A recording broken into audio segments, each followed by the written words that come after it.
lower Route 9 corridor and looking at some recommendations to spur economic development on that corridor. And last night, there was a forum hosted by EDAB that was very well attended, discussing how do we get what we want from developers, and there were a number of developers there, and it was a very interesting. Yeah, it was interesting, because I think essentially their advice was we should look around, pick some areas of town where we'd like to see some development, and proactively move forward with zoning, relief, whatever was necessary to attract a good developer. But we on this board certainly know that we are also weighing the countervailing factors of many neighborhoods feeling like they've already been overstressed with development, and concerns about traffic, kids in the schools, etc. So So what we've been doing until now is kind of reacting to various proposals, until we proactively rezone. I guess that pattern is going to continue. Right. And sometimes, sometimes it's easier. It's hard to talk about increased density in the abstract, and it's easier for people to get their arms around it when there's a specific proposal in front of them. Yeah. So, there are some advantages, but one point that was made is if we have to go to town meeting to rezone, it adds a year pretty much to the process. Which is a deterrent for developers, is what we heard. Yeah. Right. We should say Happy Hanukkah to all who are celebrating. Right. On Monday, December 14th at 8 a.m., the town will be honoring the late U.S. Navy veteran Cornelius Schultz with an official flag-raising ceremony in front of Town Hall. Mrs. Schultz was a World War II veteran who enlisted in the Navy and served as a pharmacist maid caring for wounded servicemen at the Naval Hospital in Bethesda, Maryland, also the Naval Hospital in Portsmouth, Virginia, Marine Barracks at Quantico, and as well as the Naval Dispensary in Washington. She returned to Brookline and was a lifelong member and officer of the American Legion and a pioneer for women serving in the military. I've attended a couple of these ceremonies, and they're very moving, and it's a great honor to have the town do this for our veterans. So I encourage everyone to attend who can attend. Yeah. I just want to say I knew Connie for many years, and she was a live wire. She was often read one of the sections in the Memorial Day celebrations. I think it was the letter about establishing the holiday or something like that. But anyway, she was very, very feisty up until just the last year or two. Wow. Any other announcements? If not, we'll move on to the miscellaneous calendar and the minutes for December 1st. Anyone have any? I have a couple minor corrections. Okay.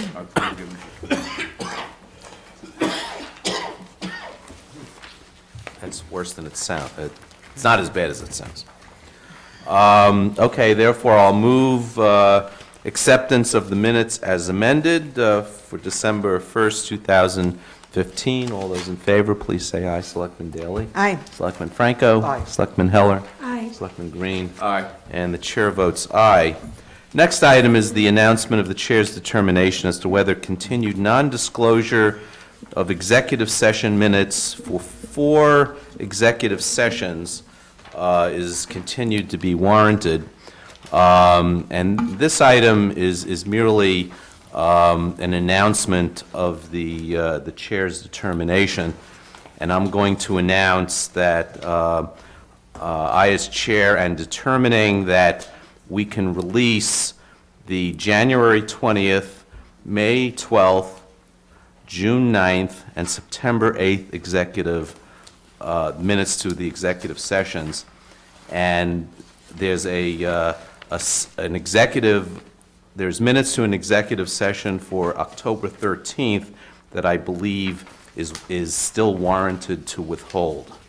So that is the determination. So we're releasing January 20th, May 10th, May 12th, June 9th, September 8th, but still withholding October 13th. Moving on to the next item, question of approving a contract with CDI Infrastructure LLC doing business as L.R. Kimball in the amount of $69,840 for public safety dispatch consultant services. Gentlemen. Thank you. David Giannakakis, Chief Procurement Officer, presenting a contract for a public safety dispatch consultant.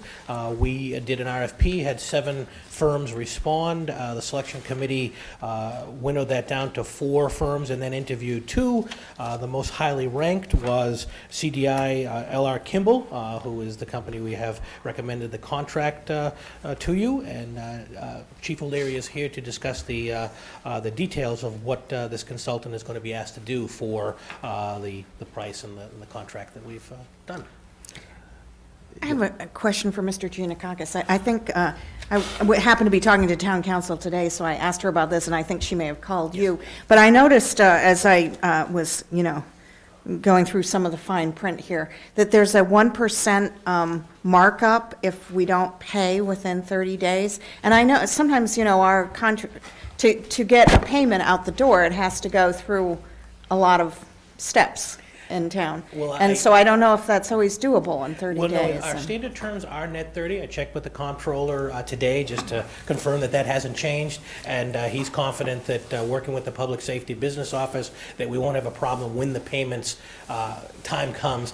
These are sort of standard terms in a lot of contracts. They're sometimes buried in very fine print, but a lot of companies do want to protect themselves if we don't pay for multiple months. It's unexpected that a consulting company like this that that we've chosen would ever invoke that clause, but you are correct. It's listed in these types of contracts really more as a protection, but we haven't had an issue that I'm aware of in not paying within the 30 days. That's something that going back a number of years there were some issues, but comptroller has been pretty good about getting those payments done. Okay. Okay. Chief O'Leary, thank you, Mr. Giannakakis. Good evening. This is to look at our computer-aided dispatch center, computer-aided dispatch facility that's located in the Public Safety Building. This CAD system was actually put in place back in 1988. Since that time, we have added numerous improvements to it. But we're at a point now where we're getting to be able to advance to the next level, meaning the state is coming up with the next generation 911, which we're slated to get done sometime between now and the end of June of this year, of 2016. I don't know if we are going to make that timetable, but that will allow us to do a lot more with our dispatch centers, such as accepting text messages. And I think a lot of it will be GPS-based, because we want to make sure that we get a lot of the E911 calls that now go to the state police and get rerouted to us. We want them to directly come into our dispatch center. At the same time, we just upgraded our entire radio system. So the only thing that's really kind of left behind is our CAD system. So we want to be able to go out to bid on our CAD to make sure that we get a state-of-the-art that's going to take us for the next several years. And combining all those things, the new radio system, the next generation 911, but we want to make our CAD system really to be GPS-based so we can do all our dispatching based on GPS. That's just some of the improvements that we want to make with this, and we just want to make sure that we don't make a mistake. So. Questions, comments? Yes. Selectman Heller. So I assume this is going to tie into the ambulance services And the fire department as well. and, Yes. okay. Okay, there, I- oh, I'm sorry. I just had a couple questions. One, so under the new system, I know one time I called from my cell phone because a woman was in distress on the street, and I was trying to get her some help, and I went through the state system. That's right. So is this going to mean that a cell phone call in Brookline gets routed to Brookline? Eventually. Okay. We asked to be a pilot site back well over a year and a half ago. Mr. Kleckner and I signed a letter saying that we would be willing to be a pilot site when they just used Brookline as a way, you know, to see if they could work the kinks out. They wouldn't accept us because we were too big. So they started with some of the smaller communities, and I think the only big community they picked was the city of Boston. So a lot of that work has been done, and we're just in the queue to get that done for us. Okay. Well, I think that's important, because a lot of people, especially younger people, don't have landlines. I think you're absolutely So, right. and it does take quite a while, as, you know, you go through the multiple layers when you're calling There's a and you built-in get to the delay. state, yeah. And part of our big reason for putting the combined dispatch center together was to get rid of that delay. Yeah. Well, I'm also very happy to hear you mentioning the text messages, because it was on the news tonight that there had been a home invasion in Quincy. And I thought, gee, if you were in the middle of, you know, if you're hiding in the closet because your home is being invaded, you'd want to be able to send a text so you're not talking and discovered, you know, if you're trying to hide. But I wondered if you could accept texts. We cannot Message. now, however, Yeah. we know that it's accepted in other parts of the country for the examples that you just mentioned. So it's something that we should be able to do in the near future if everything works out. Okay, great. Selectman Franco? So, thank you for bringing this forward. I think it's really exciting, and I think you're absolutely right that it's going to sort of take us to the next level in combination with the E911 rollout. I believe that this contract also has to do with not only the activities that take place in the public service building, but also in the cruisers of the fire engine, sort of the ability to tap into systems. Is that correct? Yes. Okay. So that leads me to a question that, or an issue we had a couple of years ago with the signal strength in South Brookline and some portions of town. And I'm wondering if that issue has been resolved, and if it hasn't, if this contract touches that issue in any way. The issue has not been totally resolved. I think, well, if you remember for a while there, we had our own DAS system throughout the town, and that get rid of a lot of the dead spots that we would hit up in South Brookline. This does not resolve that because we're reliant upon Verizon. I think from 10 years ago to now, we're in a much better place, but we still have our spots that we will not get service out of. So something to just monitor as we go forward, I think. Thank you very much. Okay, I will move that we approve a contract with CDI Infrastructure LLC, doing business as LR Kimball in the amount of $69,840 for the public safety dispatch consultant services. All those in favor, please say aye. Selectman Daley? Aye. Selectman Franco? Aye. Selectman Heller? Aye. Selectman Green? Aye. And the chair votes aye. Thank you. Thank you. Next item is the question of approving and executing a contract water and sewer rate model update with Weston Sampson Engineers of Peabody, Mass. In the amount of $20,000. Commissioner Papasturgeon. Thank you, Mr. Chairman. Back in 2010, when we hired Weston and Sampson originally to develop what's now the current water and sewer rates model, that was a 2-year process that was done by a task force established by the board. The board did enact that new rate structure in FY 2012, and it was designed to minimize revenue losses that we were incurring due to reductions in consumption, and also to look at increasing costs for higher water use. The model was only good for a 5-year period from FY 12 to FY 16, and it was always understood that every 5 years we would have to take another look at the model to plug in the new data, look at all the historic data over the last 5 years, take a look at consumption trends over the next 5 years, and kind of tweak the model. This contract is to do just that. It's with the original consultant engineer, Weston and Sampson. The cost is a not to exceed $20,000. We're pretty much certain we don't have to expend that much. But we think that it's needed at this point moving forward. As you remember, town meeting did make some changes to procedure for setting water and sewer rates, which we are going to embrace in the next cycle, and I think this will position us properly to be able to do that. Selectman Daley? Yeah, I have no objection to voting for this now, but I'm wondering if we might set up some software so that that data could just be collected automatically, you know, as we go, so that we don't have to spend $20,000 every couple of years. Well, it's every 5 years, and I don't think we're going to need to spend a full 20. And it's data that we already have, but the models are very complex, the financial models, and it's not just an easy task of just plugging in data. It needs to, you need to look at the formulas behind it and tweak the whole thing, so. Okay. Well, I'll defer to those of you who are more sophisticated than I am on computer models and things. I don't. I'll say I'm happy to see this come forward. I know that, as you alluded to, this model, this rate structure has been the topic of some conversation, and I think fortuitously or otherwise, it's good that we're sort of going in and taking another look when there's some focus and some attention on the issue. So thank you for being proactive about it. Okay, therefore, I'll move that we approve the contract water and sewer rate model update with Weston Sampson Engineers of Peabody, Mass. in the amount of $20,000. All those in favor, please say aye. Selectman Daley? Aye. Selectman Franco? Aye. Selectman Heller? Aye. Selectman Green? Aye. And the chair votes aye, and it looks like I jumped the gun. Thank you, Commissioner.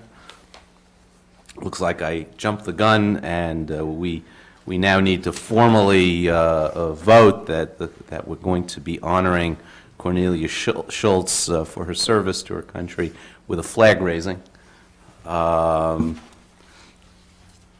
Is anyone going to speak? No. Okay.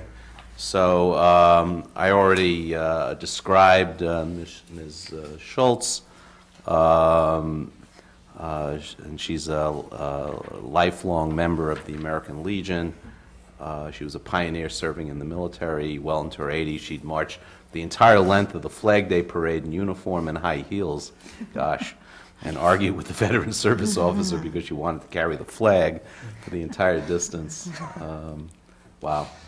So why don't we formally vote the honor? So I'll move that we honor Cornelia Schultz for her service to her country with a flag-raising ceremony on December 14th. All those in favor, Selectman Daley? Aye. Selectman Franco? Aye. Selectman Heller? Aye. Selectman Green? Aye. And the chair votes aye. The next item is a question of accepting a grant in the amount of $135,634 from the state's E911 department to be used to offset the personnel costs in the Public Safety Dispatch Center. Chief O'Leary. Yes, hello again. This amount is based on our volume of 911 calls and our population in Brookline, so it fluctuates every year, but this amount is the maximum that we can apply for, which we did, and we were fortunate enough to receive it. The majority of that, with the exception of probably about $5,000 or $6,000, will be going to offset the cost of our dispatches. So we've been getting this grant or a grant in a similar amount, probably for the last, I'm just guessing, but 7 years that it's been available to us, and we've been fortunate to get it each year. Okay. Any questions, comments, discussion? Therefore, I'll move that we accept the grant in the amount of $135,634 from the state's E911 department to be used to offset personnel costs in the Public Safety Dispatch Center. All those in favor, Selectman Daley? Aye. Selectman Franco? Aye. Selectman Heller? Aye. Selectman Green? Aye. And the chair votes aye. Thank you. The next item is accepting a grant in the amount of $9,000 from the state's Executive Office of Public Safety and Security for the FY16 Traffic Enforcement Grant Program. Ah, you're back, I'm back. Chief O'Leary. Yes, I realize I'm missing my usual statement that I congratulate your department on their very vigorous grant getting ability. Thank you. I just thought you were waiting till the very end. So. Yes, this amount, $9,000, as you know, we participate in the highway safety mobilizations when they do it throughout the year. And this is a one that's designated by the state. They wanted us to run 2 mobilizations for, right now it's for an OUI enforcement, and one on a click of a ticket, or a seatbelt one that we usually do in some of the more congested areas. So each one of the mobilizations that they're asking us to do allows us to spend up to $3,000 in overtime costs for our officers. Any discussion, comments, questions? I see none, so I'll move that we accept this grant of $9,000 from the state's Executive Office of Public Safety and Security for the FY16 Traffic Enforcement Grant Program. All those in favor, please say aye. Selectman Daley? Aye. Selectman Franco? Aye. Selectman Heller? Aye. Selectman Green? Aye. Chair votes aye. And the last item on our miscellaneous calendar is the question of accepting a grant in the amount of $5,000 from the state's Executive Office of Public Safety and Security for the FY16 Bicycle Pedestrian Safety Enforcement Grant Program. Chief, you're back. I'm back. Yes, as you know, the last several years, we've been putting a really concerted effort into trying to improve the safety of bicyclists in town and pedestrians. And we applied for this grant that will allow us to do mobilizations to areas that we'll designate through research that we do on our calls and our accidents. I think last year we concentrated in areas like Kent, down to Kent Street and Longwood Ave. We, down on Montfort Street, that intersection down there, and a couple of locations along Beacon Street. This year it's probably going to be similar type things where we can deploy officers in there, an extension of their normal shifts, and we can do a combination of education and enforcement on bike safety. And last year we started picking up a lot more on keeping cars out of the bike lanes and letting the people be more aware that if they can't really throw their door open without checking to see if there are bicyclists coming down.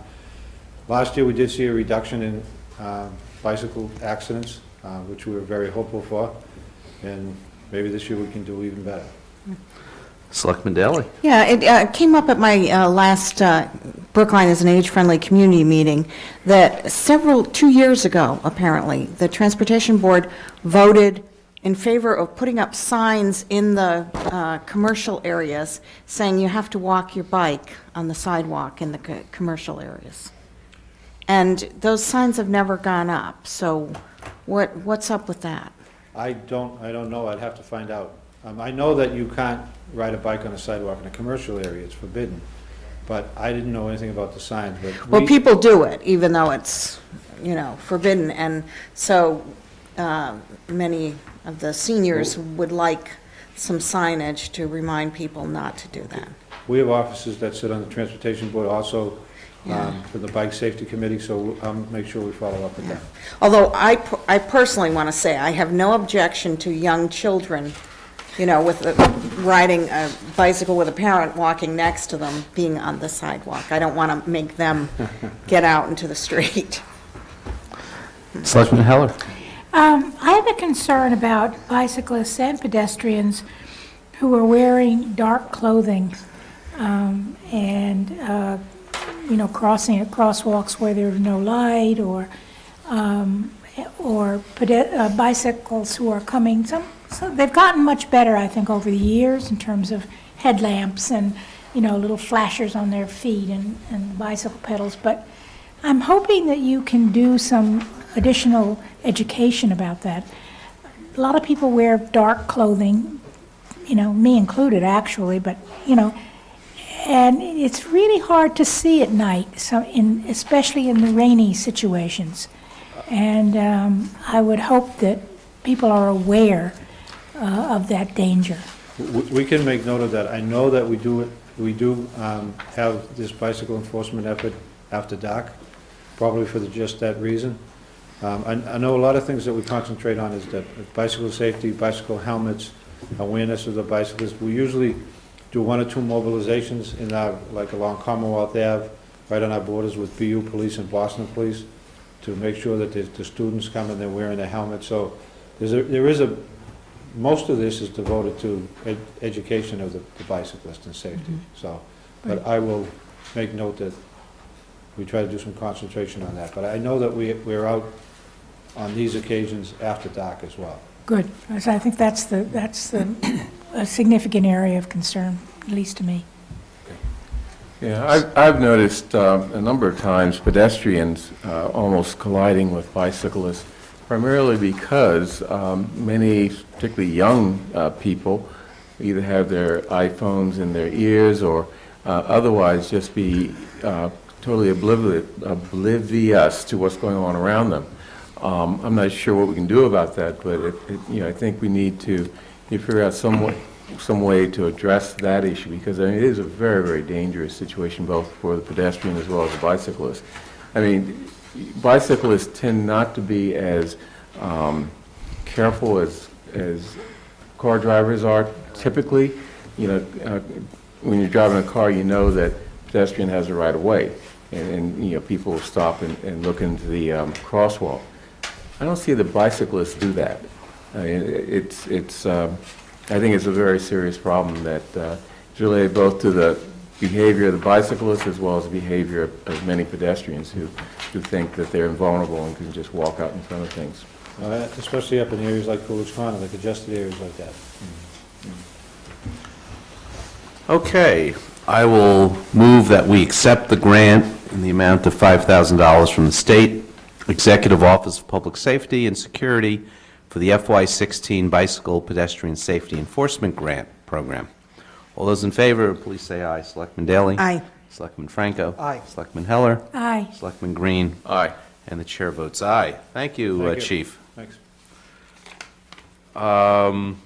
Next item, we're on to our main calendar, is DPW personnel, and it's the first item is the question of approving the filling of a vacancy in the position of Forestry Zone Manager in the Public Works Division. Commissioner Papasturgeon.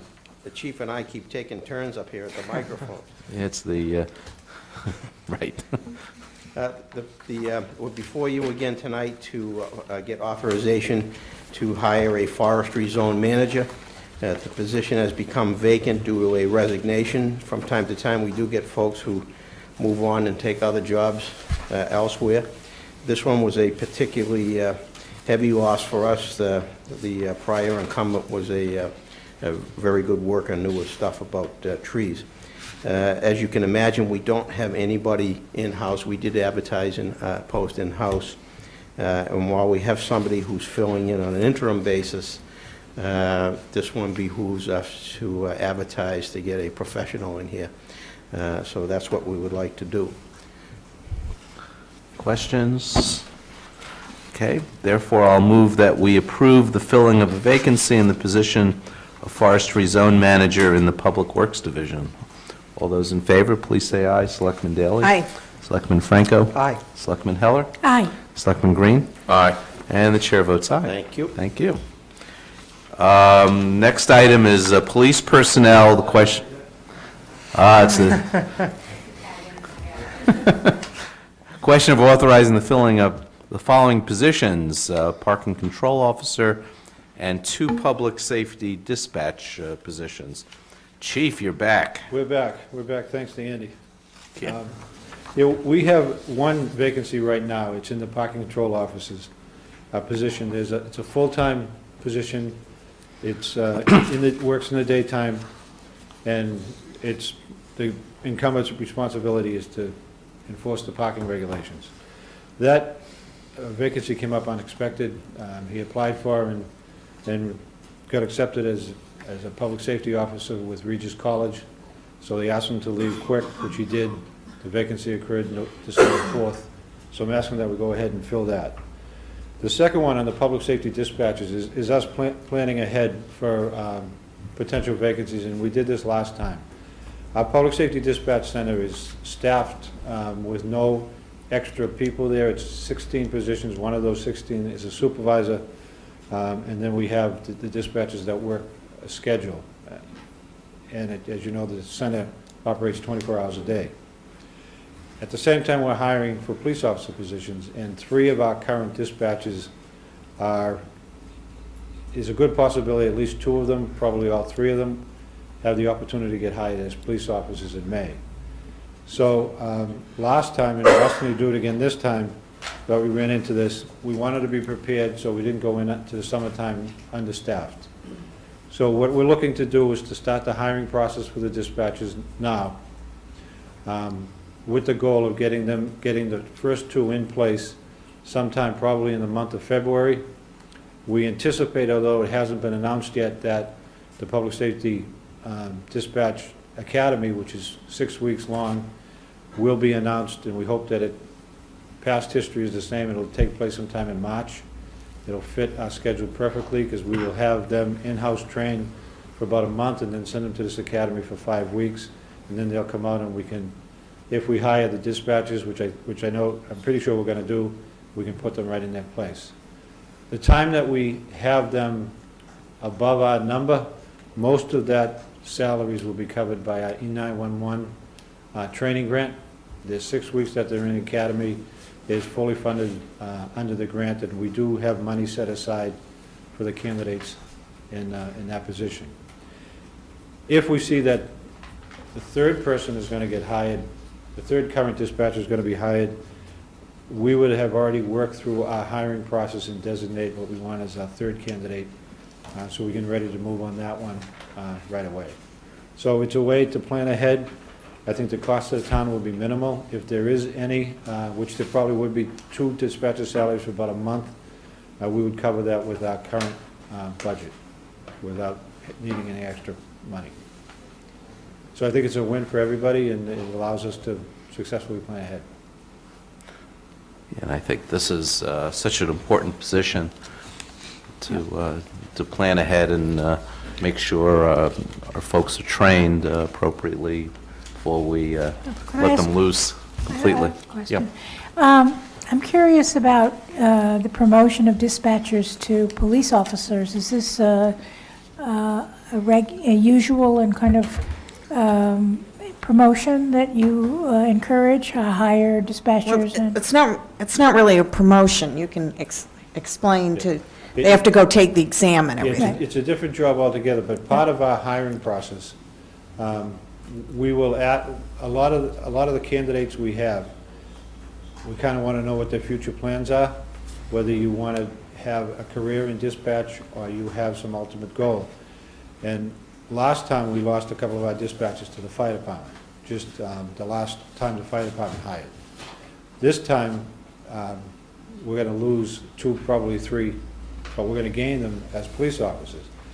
Now, the best part about that is that when we get to hire them, most of them are on the younger end, they're very computer savvy.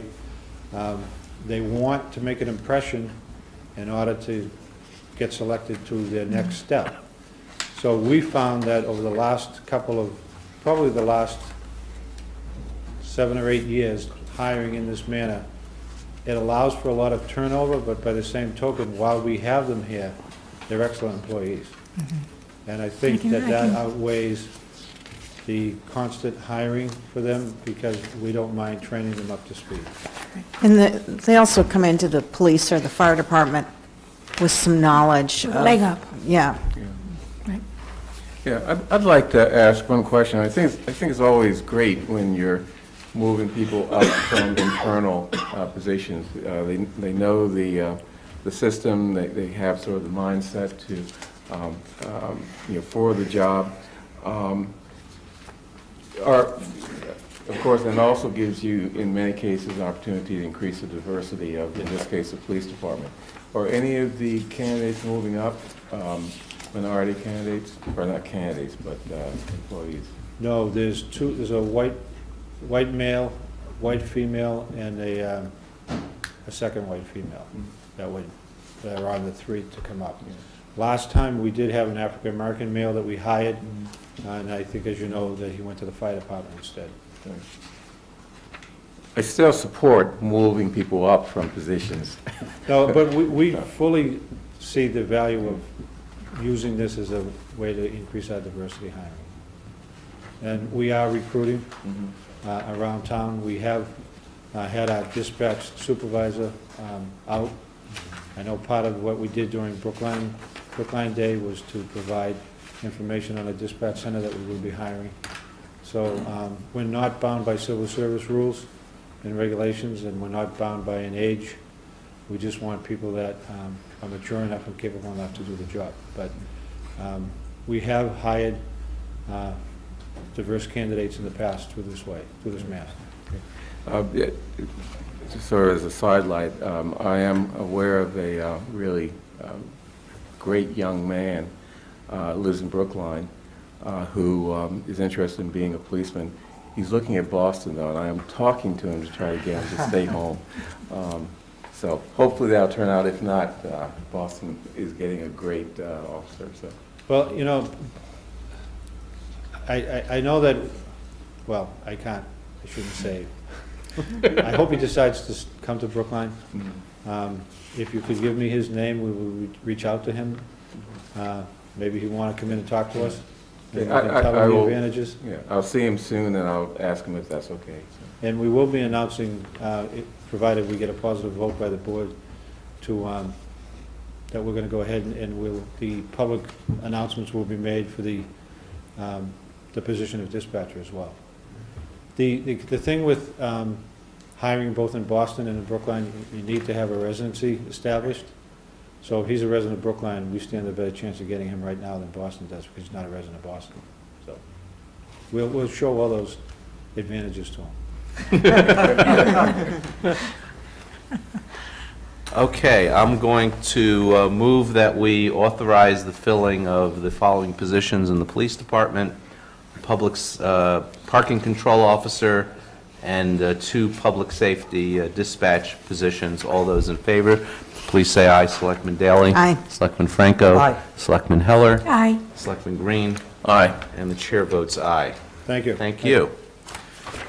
And the next item is a question of adopting the percentages of the local tax levy to be borne by each class of real property and personal property for the 2016 fiscal year, and also the question of setting the residential exemption. And everyone up here will recall that we had our public hearing and an extensive presentation by Chief Assessor McCabe, showing us in depth all the different options before us and the effects of those options and the trends for taxation. That presentation is available online for those of you watching on the assessor's homepage. Yes. On the town website, and it's a very if you're interested in that kind of stuff, it's as clear as it can be, and Mr. McCabe does a wonderful job explaining this stuff to us. And this is the kind of stuff that can be dreadfully dry, and Mr. McCabe has a way of bringing it to life. So, and now I guess we'll get into the dreadfully dry details. Selectman Daley. Oh, come on, it's fascinating. Gary, I just have a couple questions. One, on the 1.1715, that one has the advantage of we're not leaving much money on the table, right? We're almost up to the full levy, Well, the full target levy, remember. full target levy. We're not taxing to our full levy limit because that's the promise we made to the voters in the override. Yes, Selectman Daley, Gary McCabe, Chief Assessor, that's correct. So a commercial factor of 1.715 results in a levy that's just $730 below the target ceiling. Or actually, it's a target limit. Yeah. So that's correct. So But that one also means that the tax rate change for residential and commercial is the most similar. Yes. It's Correct. minus 2.31%. That's a change. How can in it be the- minus? If I could, I'll explain. It's a change from the actual tax rate that we used in fiscal year 15 to 16. So the assessed values, as we talked about last week, the assessed values townwide went up on average 10%. Oh, I see, okay. And the tax levy went up 7%. So we actually are seeing a reduction in the tax rate as a result of those two other factors. So it's just rate But over pe- rate. It's But rate people's over rate. taxes are still going up. Oh, yeah. Okay. Right. But this one puts residential and commercial in kind of a similar place as to the As far as percentage the rate increase. change, certainly, again, just a quick review, that real estate tax is determined by taking the assessed value times the rate. And then the result is the tax. So the assessed value went up on average 10%, the rate's going down to get us to the levy we need. So I think almost every scenario that we looked at between that range of 170 and 175, the rate goes down, right? Yeah. Okay. Well, it would have to if the. It would. If the assessed values are going up 10%, then our levy limit is going up 7%, it would. The rate goes down. And, Yeah. you know, that's actually a good direction. You know, lower rates are generally desirable for people that look at real estate rates. You know, our rate at down around 1% for residential property, I think, is a sign of health in the economy in that community, in our community. So I just want to bring maybe the viewing public up to speed and explain why we're talking about different rates for different types of property. And I'm going to rely on Mr. McCabe here to correct me when I misspeak, and I'm sure I will, that we are one of only a handful of communities in the state that actually split up our different rates, and that's what's called tax classification. In many communities across the Commonwealth, it's a single rate across the board. So we in Brookline are unique in that we treat residential, commercial, industrial properties slightly differently, and the tradition of this board is to shift some of the burden from the residential properties to the commercial and the industrial. So that's what this conversation is about, just to... Right, and we're talking about the minutia of exactly how much to shift. Should we shift 71.5% or 73% in the tax rate? Well, Mr. Chairman, at the appropriate time, if you let me know, I would like to make a motion for 1.715. Right. as Now, the- how do we do the motions with respect to the residential exemption? Do we do that first, or do we do that second, or it's built into the vote? They're separate votes, Chairman Waschinsky, and I think the order is not important unless you feel you need to make that residential exemption decision first, then it would be appropriate to do that. But there's no requirement that one be before the other. Okay, so, There are separate votes, and I believe you have those votes in front of you. Both the tax classification vote and the residential exemption vote. We do need those separately to report to the state. We have the tax classification, but yeah, I don't know if we have the other one. I don't seem to have, That's the second page. Oh, wait. this is the tax Yeah. shift, Yeah. and I don't see the, November 30? While we look for the votes, I will fill the Do you happen to have airtime. another copy Please do. of that, Mr. Actually, McCabe? I believe your agenda has the language. Oh, of that- okay. Of that residential exemption vote. So I'll speak in favor of the That's the 20% classification. Thank you. residential exemption. It's been the tradition of this board for many years to put in place that residential exemption for all residential owner occupants. That would be for single-family homes and 2- and 3-family homes, larger buildings, as well as condominiums. I think it's a good policy. I'd like to see it continue in the future, and I strongly support that. I'll also join Selectman Daley in supporting the 1.715 shift. I think it's important as we approach a time when there are a lot of issues facing the town that are going to have some cost implications, probably most notably our conversations about schools, that we try and get to the top to maximize the levy. And I think that the equitable treatment that both residential and commercial properties will see with the 1.715 factor is an added benefit. So those are my feelings for anybody that's interested. We don't seem to have the language for the residential exemption. Well, there's language, there is some language in the agenda, I believe that would be appropriate. and To I adopt the can just put a 20%. number on that. Okay. And if that's not appropriate, believe it appropriate, we is. can vote the correct Okay. language next week if necessary, just to keep this moving. Okay. And I too, unless, I'm gonna go also with the 1.715 because it maximizes our levy, and I think it's, of all of these options, I think it seems to be the fairest. So I'm gonna go with it.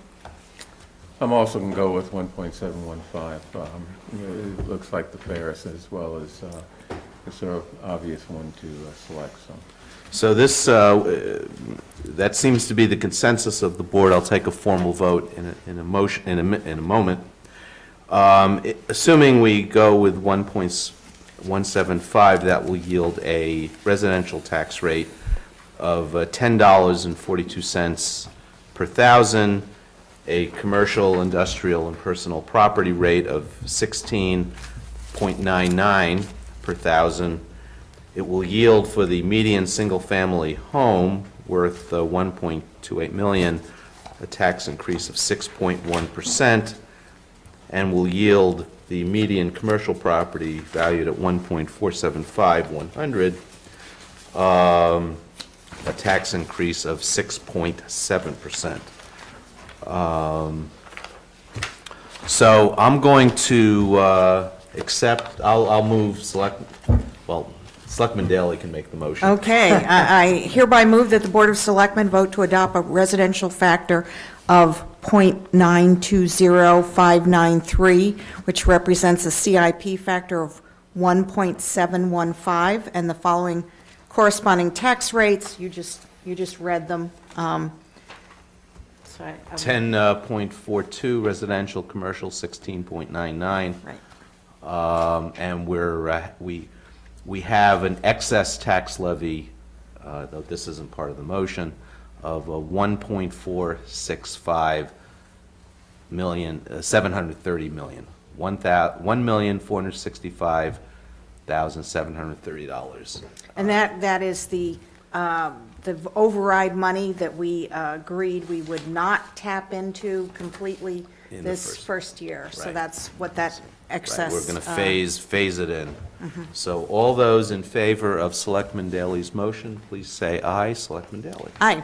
Selectman Franco. Aye. Selectman Heller. Aye. Selectman Green. Aye. And chair votes aye. I will move that we set the residential exemption percentage for fiscal 2016 at 20%, which is what we've done for the last long time. 30 years, okay. Ever since we've been able to do that. So all those in favor, Selectman Daley, Aye. Selectman Franco. Aye. Selectman Heller, Aye. Selectman Green, Aye. and the chair votes aye. Thank you very much. Yeah, Chairman Waschinsky, thank you very much for your attention to this important decision for the town. We do have some paperwork for you to sign that we'll get to you in short order. Okay, thank you. Thank you. Okay, we're going to adjourn for approximately 30 minutes. recess. I said the wrong word. We're going to recess for 30 minutes, and we'll reconvene at 7:30 for the registered marijuana dispensary public hearing.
Submitted by New England Treatment Access, NETA, for medical marijuana dispensary at 160 Washington Street.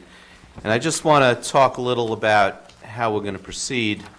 First, we're going to hear from the applicant, and I'm told that's going to take somewhere in the range of 35 minutes or so. I'm going to give the board an opportunity for questions of the applicant after the applicant speaks. Once we go through that, we'll then have public comment. The way we're going to do public comment is there's a sign-up sheet in the back, and I'm going to ask anyone who wishes to speak to please sign up. I have one sheet already. I have 16 speakers who've signed up on that sheet, and I'm sure, I have another one coming. So I have another 4 speakers. So far I've got 20 speakers who've signed up. And the way we're going to do public comment, I'm going to go through the list in the order that folks have signed up. I'm going to ask that folks be respectful of the board and of the people in the audience. Remember, this is being televised, so please come over to the podium and speak into the microphone. I'm going to announce a time limit, which is going to depend on how many speakers I have. So I'm going to hold off on the time limit, but with this amount of speakers, I'm thinking in the 3 to 4 minute range, and I'll announce what that time limit is. When there's 1 minute left, I will hold a sign up, 1 minute remaining. And then when the time limit is up, I'll announce that the time limit is up. You're invited to submit any written comments. If you have more to say than that time limit will allow, we'll be happy to take the written comments, and we do read all the written comments. And another thing I'll say is if someone has made the point that you're going to make, it's okay to say, I agree with so-and-so, and move on to another point. And you might make better use of your time if you do that. If you're making points that have already been made, we've already heard it, so you may not want to do that. So after public comment, I'm going to give the applicant an opportunity to address anything they've heard thus far, and then I'm going to bring it back to the board for a discussion. I'm not expecting us to vote tonight. We will vote or continue the public hearing, depending on how things go, to another night. I note there's some town staff in the audience who can perhaps address questions that we have or are raised during the hearing. With that said, please, and when you come to the microphone, please introduce yourself and just state where you live. Okay, yes. Good evening. Can you hear me? Yes? Go My for name it. is Frank Stearns from the law firm of Holland and Knight, and I'm here representing the New England Treatment Access team this evening. With me is Arnaud Vared, the executive director of NETA, Amanda Rossitano, the director of operations for NETA and the store manager, Eddie Benjamin, the operations manager for NETA and the alternate manager, Norton Arbeles, a consultant to NETA, as well as we have with us, in order to answer your questions if you have them, a number of people from our larger team. We have Ed Davis, our independent security consultant. We have Rick Bryant from Stantec, our independent traffic consultant. We have Paul Hauser from Vision 3 Architects, the project architect, and Bob Allen, our local counsel for the project, is here as part of the team as well. The way we propose to organize tonight's presentation, consistent, Mr. Chairman, with your outline, is I'm going to make a brief introduction about the background of how we got here this evening. The substantive presentation from NETA is going to be given primarily by Amanda and by Norton, including addressing the proposed conditions of the license, as well as larger descriptive material. And then, as you suggested, there'll be an opportunity for questions from the board, comments and questions from the members of the public. You'll hear from town officials, and we do ask for a brief opportunity at the end of the hearing to do a recap. So NETA's really excited to be here after nearly 3 years of working with the town of Brookline toward achieving a goal of opening a registered marijuana dispensary in the town. We started meeting with town officials and seeking a site in the town 2.5 years ago. As you know, there was a statewide ballot referendum in 2012, which Brookline residents endorsed with a 75% approval. There was a town meeting in 2013 adopting the zoning for registered marijuana dispensaries, which passed with 96% support at town meeting. Similarly, in 2013, over 2 years ago, the town meeting adopted the bylaw to establish a licensing framework for this board as a complement to the zoning. I think it's noteworthy that the warrant explanation for that authorization demonstrates the intent of the town meeting, that the Board of Licensing regime is not to duplicate the zoning and not to overlap the zoning, but rather to address the public health and safety topics, to permit local inspections, and to pass on the suitability of NETA as an applicant to be an RMD operator. 6 local boards and committees then weighed in, and the town meeting in 2014 rejected an initiative to change the approved buffer zones around the RMDs. And then in 2015, following 6 meetings and public hearings, the Licensing Review Committee and this Board of Selectmen adopted its rules and regulations to govern the licensing decision-making. These rules and regulations of your board, consistent with this complementary scope to the zoning, gives this board a defined scope to conduct this hearing, to look at the suitability of NETA as an applicant to operate an RMD, and to assess NETA's compliance with applicable laws, and to review its application materials for completeness and thoroughness and accuracy. Finally, the License Review Committee and the Board of Selectmen put material and significant effort over an extended period of time into working with the community at large, into working with NETA, working with town officials and town boards, input from health, public safety, transportation, building, planning, to recommend a detailed set of proposed conditions which would be applicable to NETA's operations. Minutes of all of those lengthy proceedings are contained in this notebook, which we've studied extensively and which we participated in. We commend the work of these boards and committees, and we commend the input and the hard work of town staff, many of whom are here tonight, to create this framework and to create these proposed conditions.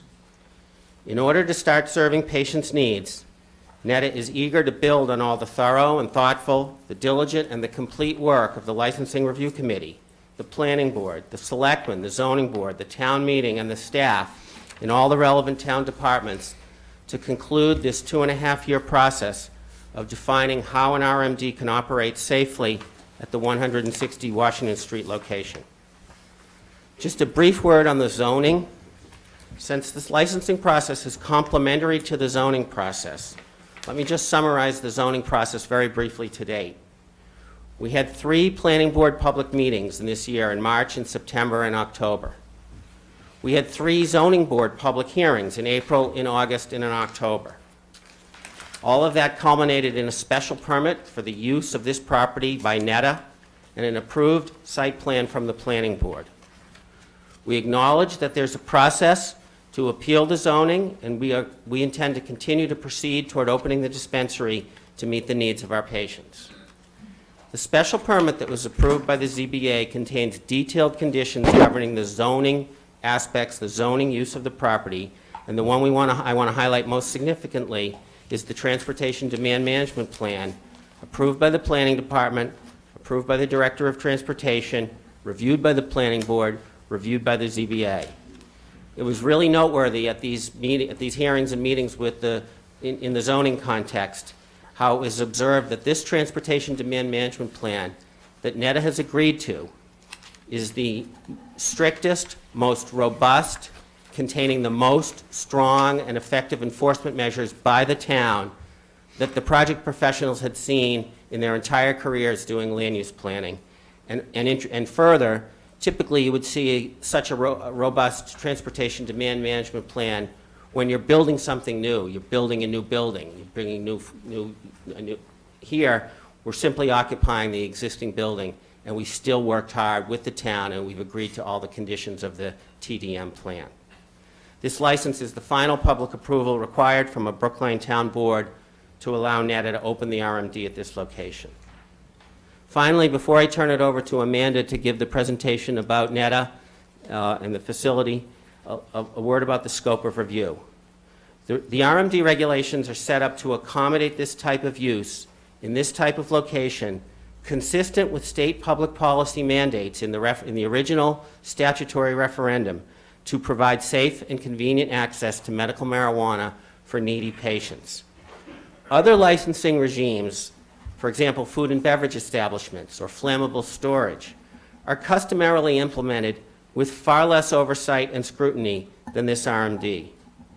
And it's for these reasons that NETA embraced the multi-year process, conducted over many, many meetings and hearings, to work with all town stakeholders to establish the original set of recommended license conditions which NETA is committed to. This Brookline permitting process for this RMD at this location, in my 30 years of experience in permitting and licensing, is the most deliberative one I've ever participated in. It's been thorough, it's been complete, and we look forward to completing it with this process tonight. Serious consideration was given in all of the discussions and all the planning efforts and all the hearings to date to look at the approved buffer zones under the zoning, to look at accessibility to public transit, to look closely at proximity to medical institutions, to care first and foremost about patient access, to look at appropriate distances from primary and secondary schools, and to do all of that given the unique characteristics of Brookline's commercial village centers that are near residential areas. NETA welcomes this review tonight, and this presentation is designed to be informative and transparent. I'll turn it over to Amanda Rossitano from NETA.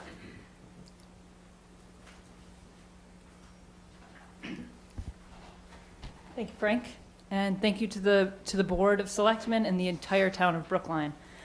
Again, I'm Amanda Rossitano. I'm NETA's Director of Operations. I live at 7 Stone Hill Road in Marlborough, Massachusetts. It's a privilege and an honor for New England Treatment Access to be here tonight. When we began this journey over 2 years ago to open a registered medical marijuana facility, we knew that Brookline, with its proximity to the world's leading hospitals and cutting-edge research, would be the ideal location for our vision of delivering high-quality therapies to those in need. While we expected that this process would be thoughtful and well-developed, we never imagined how much we would grow and learn from it. Thank you for helping us to bring this important alternative medical treatment to patients in this community. As this process draws to a close, I hope that we have proven to the town of Brookline and this Board of Selectmen that we deserve our place in the Brookline community as a partner licensed to provide these medicines. We understand that this is not the end of our work with the town and this community. Indeed, licensing marks only the beginning of what we hope is a long and meaningful relationship. We pledge to continue Brookline's success in bringing innovative business to the village. NETA's mission is simple: support the health and well-being of registered, qualifying Massachusetts medical marijuana patients. Our team is passionate and diverse, with backgrounds ranging from business and security to public health, customer service, and government. We are dedicated to building an organization that patients and neighbors alike can trust and respect.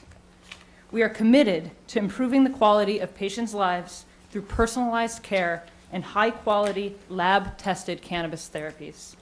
We are confident that we meet the requirements to be granted this license by this board and are looking forward to continuing our work together to bring this important therapy to patients in a safe and responsible way.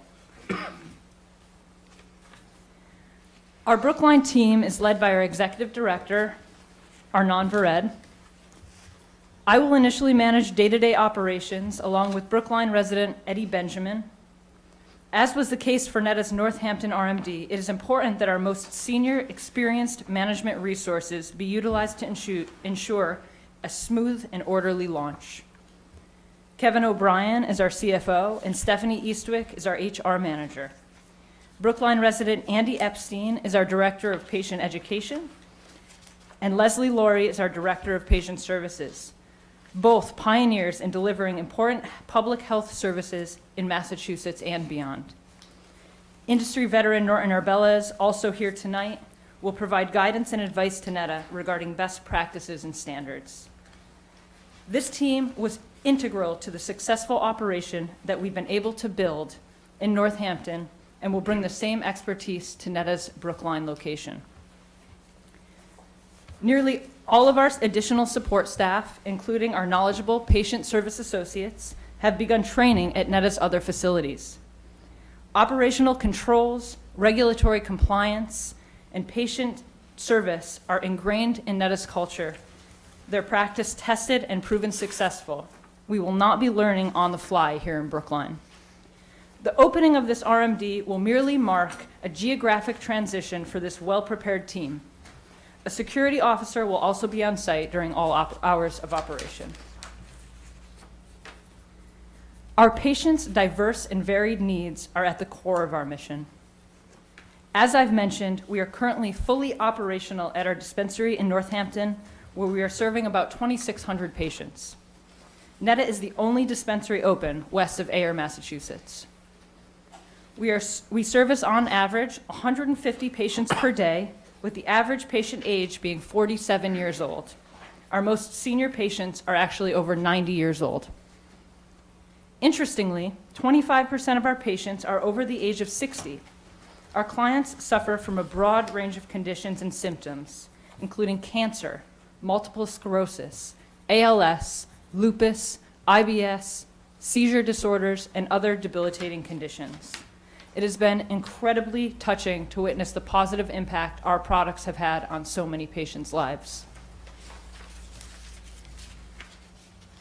To meet the needs of this diverse patient population, our products must be as unique and diverse.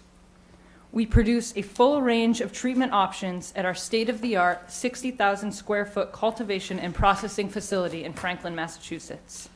There, we utilize some of the most innovative techniques in product development and have a full-scale extraction laboratory and commercial kitchen in which to produce these therapies.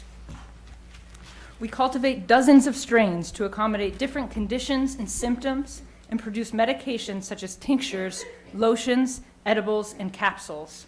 We intend to offer all product lines in non-psychoactive CBD varieties. Patients can be assured that their medicine is safe.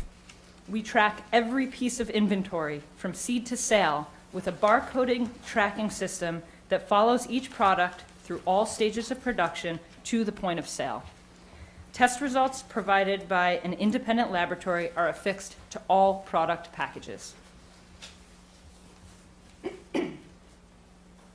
Netta has spared no expense in developing industry-leading facilities, products, standards, and practices. We are proud of our system and team, and we strive to always go above and beyond the requirements of the State Department of Public Health. The safety and security of our patients and the communities we serve are of utmost importance to Netta. This includes on-site security staff, detailed security and entry procedures. Only patients or other authorized individuals are allowed access into our facility. Over 100 cameras are used to monitor the operations in building.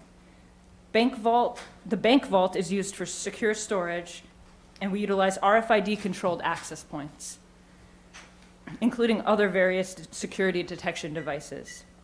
Netta also has the benefit of having Ed Davis, former police commissioner of the City of Boston, as our independent security consultant.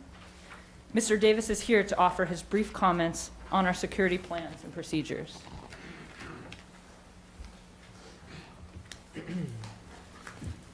Thank you, and good evening, Mr. Chairman, members of the board.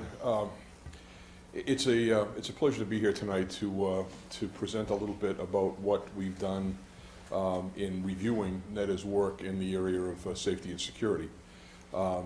I have had a chance to personally review all of their policies and procedures. And make no mistake, the policies and procedures and the plans that they have in dealing with the opening of this new facility are critical, as they are in any business that we reviewed. My firm has reviewed dozens of businesses across the country in regard to these same issues.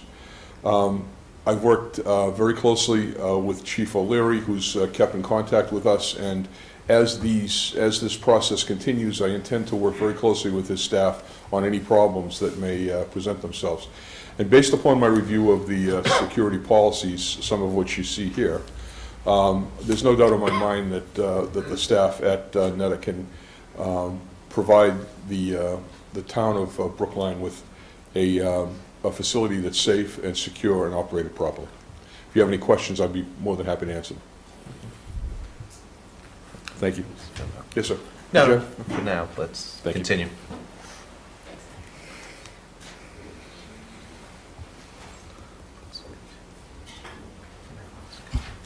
All of our products contain informative labels with detailed test results, and all medicine will leave the dispensary in discreet, child-proof packaging. As a partner with the medical community, Netta is a leader in this industry in Massachusetts. We work closely with the Department of Public Health to advocate for best practices. The department welcomes and solicits Netta's feedback and input. The DPH conducts frequent site visits and inspections of our facilities. Regular communication is maintained regarding patient access and possible improvements that can be made to the regulatory framework. Arnon Vered, our executive director, serves as the president of the Commonwealth Dispensary Association, the state's only industry group. Staff and members work with legislators and regulators on a daily basis to ensure the successful implementation of this medical marijuana program. As a partner with the medical community, we are continuing to advocate for more research for medical marijuana, and will be supporting research efforts at the Brigham and Women's Hospital. Today, they released a new article outlining the way doctors at the Partners Center for Multiple Sclerosis are prescribing medical marijuana for their patients.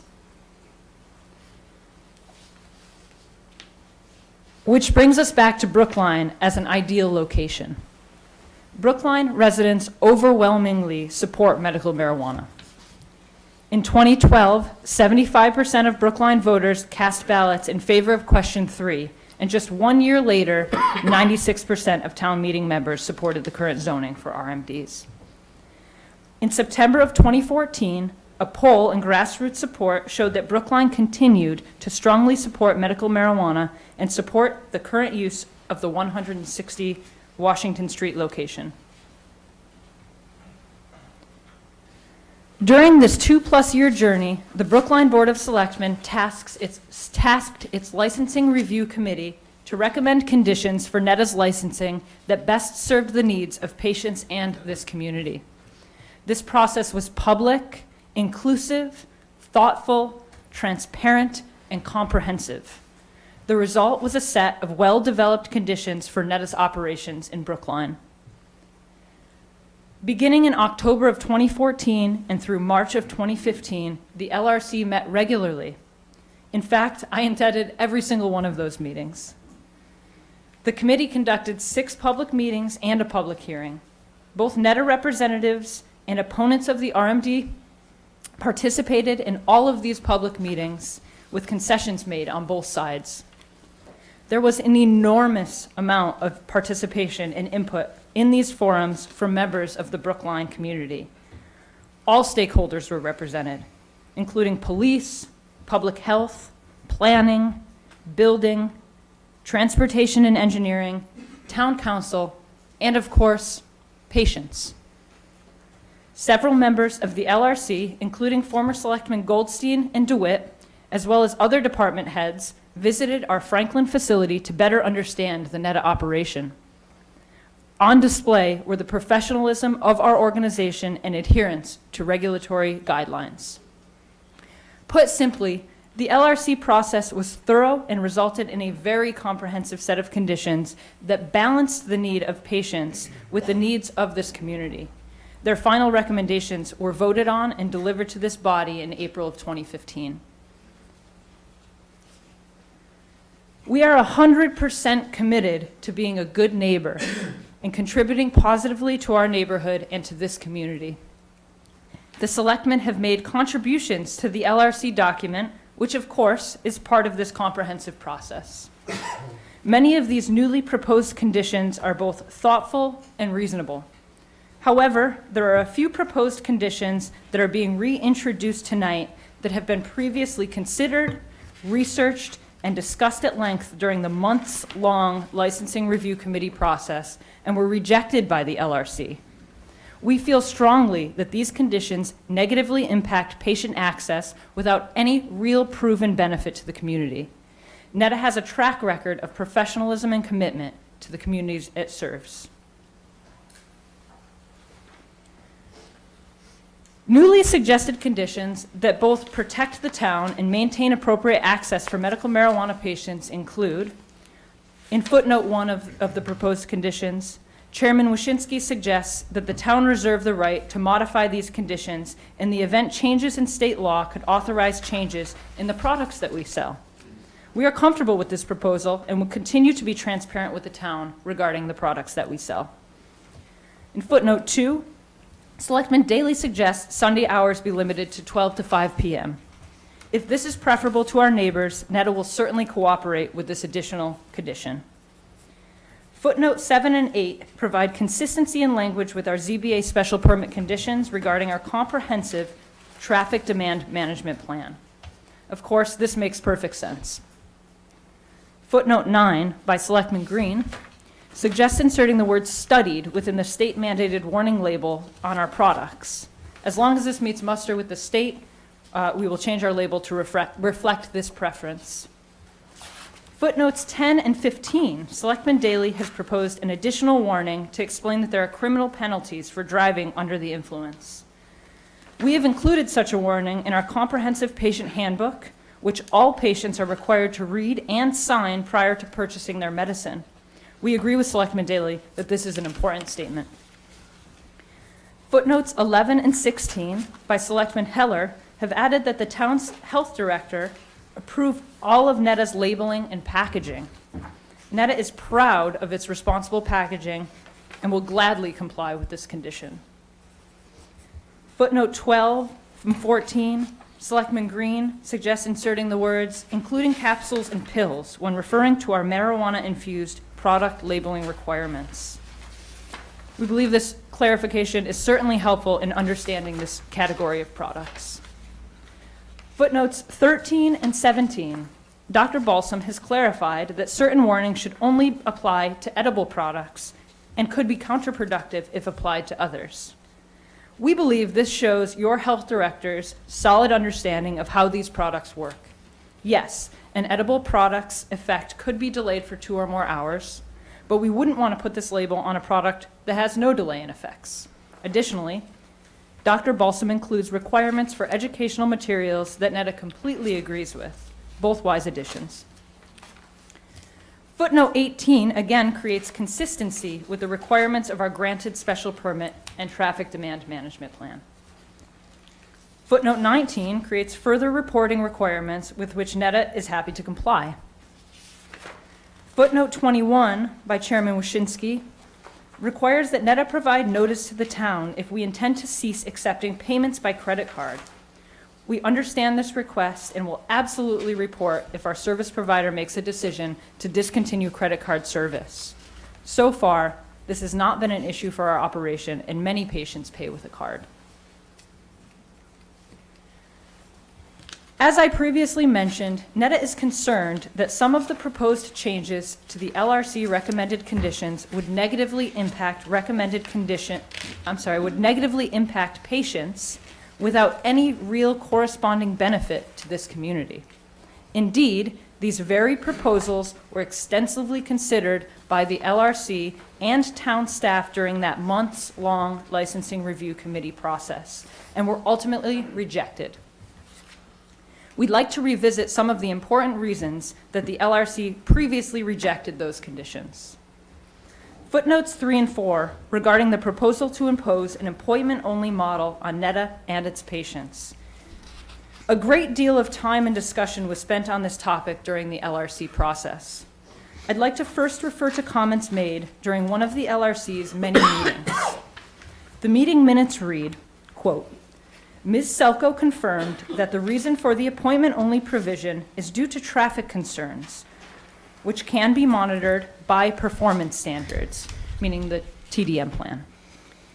If the RMD doesn't meet the performance standards, the town can impose other conditions, like making the RMD adhere to an appointment-only condition. Co-Chair Goldstein stated he is less inclined to impose those restrictions at the beginning, but he believes the town should have the ability to impose such restrictions if necessary. The appointment-only mandate was rejected, though language was included in the LRC conditions to reserve this right, which NEDA understands is important to the town. By reinserting this previously rejected condition, we want to remind you that this does have a significant impact on the patient's ability to access his or her medicine. A typical patient visit lasts about 10 minutes. It is an unnecessary burden to require patients to make an appointment to simply pick up their doctor-recommended medicine. Like a pharmacy, patients should be able to stop by at their convenience. We should not single out a certain class of patients simply because they choose to use medical marijuana versus any other medication available for pickup at a pharmacy. What if the patient's needed appointment time is not available? Do they then go without their treatment? What if a patient wishes to return for more information or because they choose a product that isn't quite working for them? This happens all the time at our Northampton facility. They will not be able, here in Brookline, to return without an appointment and may instead choose to go without the additional and necessary guidance. Patients do not need to make an appointment at our Northampton store. We have had no issues with our ability to properly manage patient volume or traffic. If a patient would like an appointment because they require additional time with our staff or a more in-depth discussion, an appointment can certainly be made. However, the walk-in model for registered patients works and is consistent with how most dispensaries operate across this country.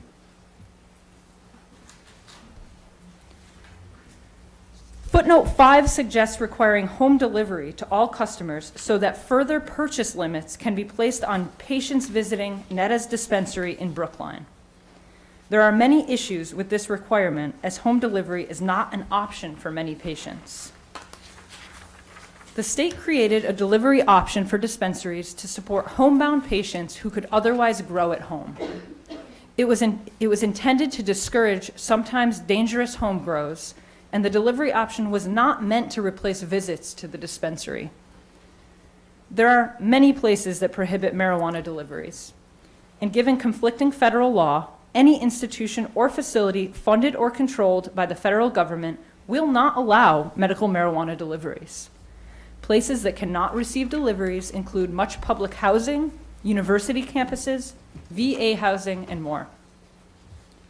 Further, delivery is not particularly discreet, and many patients are uncomfortable having marijuana delivered to their homes.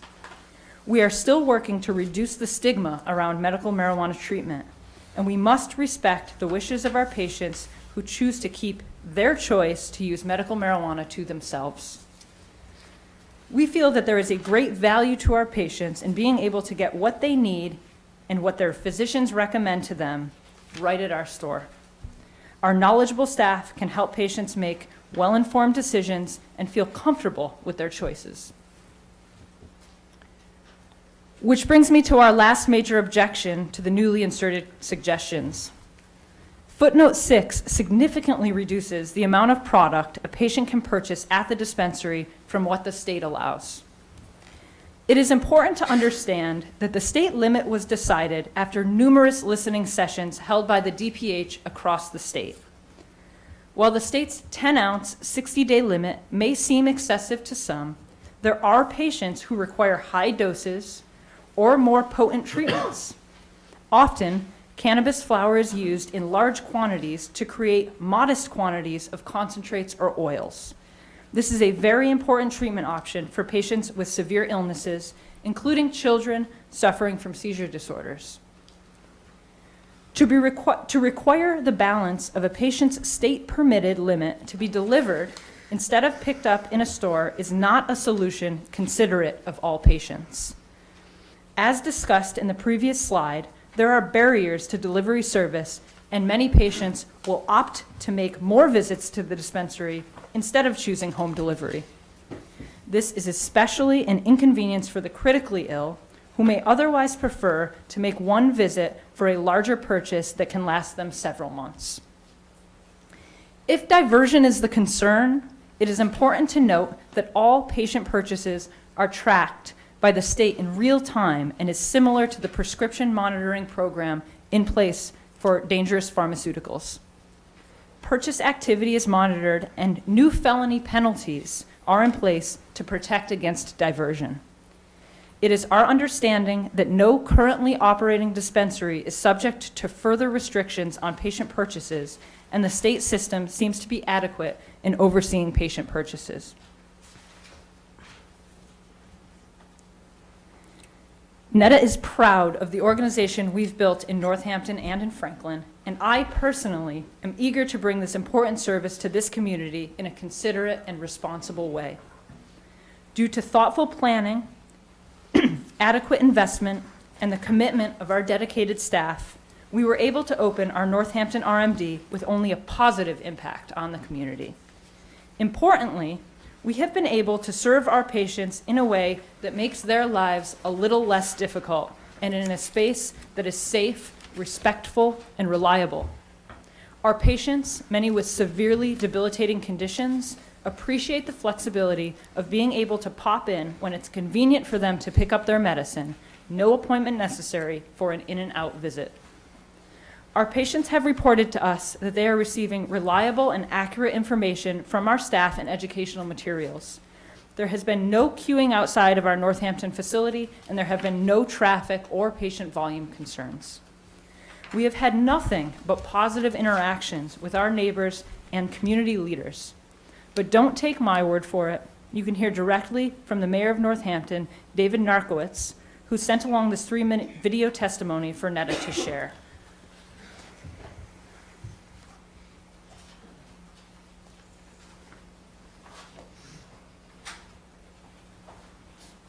for it.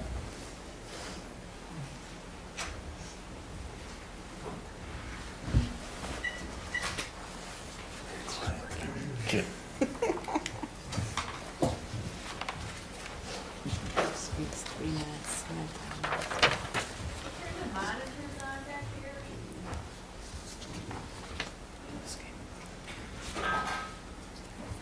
The computer seems to be frozen.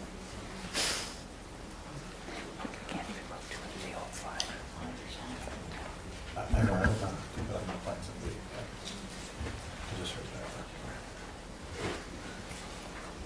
Our apologies, the computer seems to be frozen here.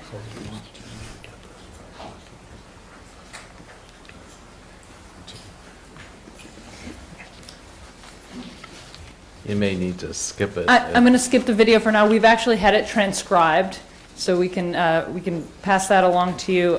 Unfortunately, I can't finish the slides either because my computer seems to be frozen here. However, we intend to open our Brookline dispensary with a plan similar to our successful Northampton opening. Of course, we recognize that Brookline is unique and have modified our procedures as such. During almost every weekend in October and November, NETA held pre-registration and intake for state-registered patients at the Courtyard Marriott in Coolidge Corner. Patients were able to complete the necessary paperwork and receive information and guidance from our staff, thereby significantly reducing initial visit times. We have planned a by-invitation-only soft opening that utilizes our pre-registered patient list to completely control initial patient loading. In Northampton, we actually found that patient loading was heavier on the first invitation-only days than was the case once we moved to a walk-in model for registered patients. A traffic attendant and a police detail will be on site during all hours of operation as conditioned through our special permit and TDM plan. We are already training our staff and have procedures in place for every aspect of our organization.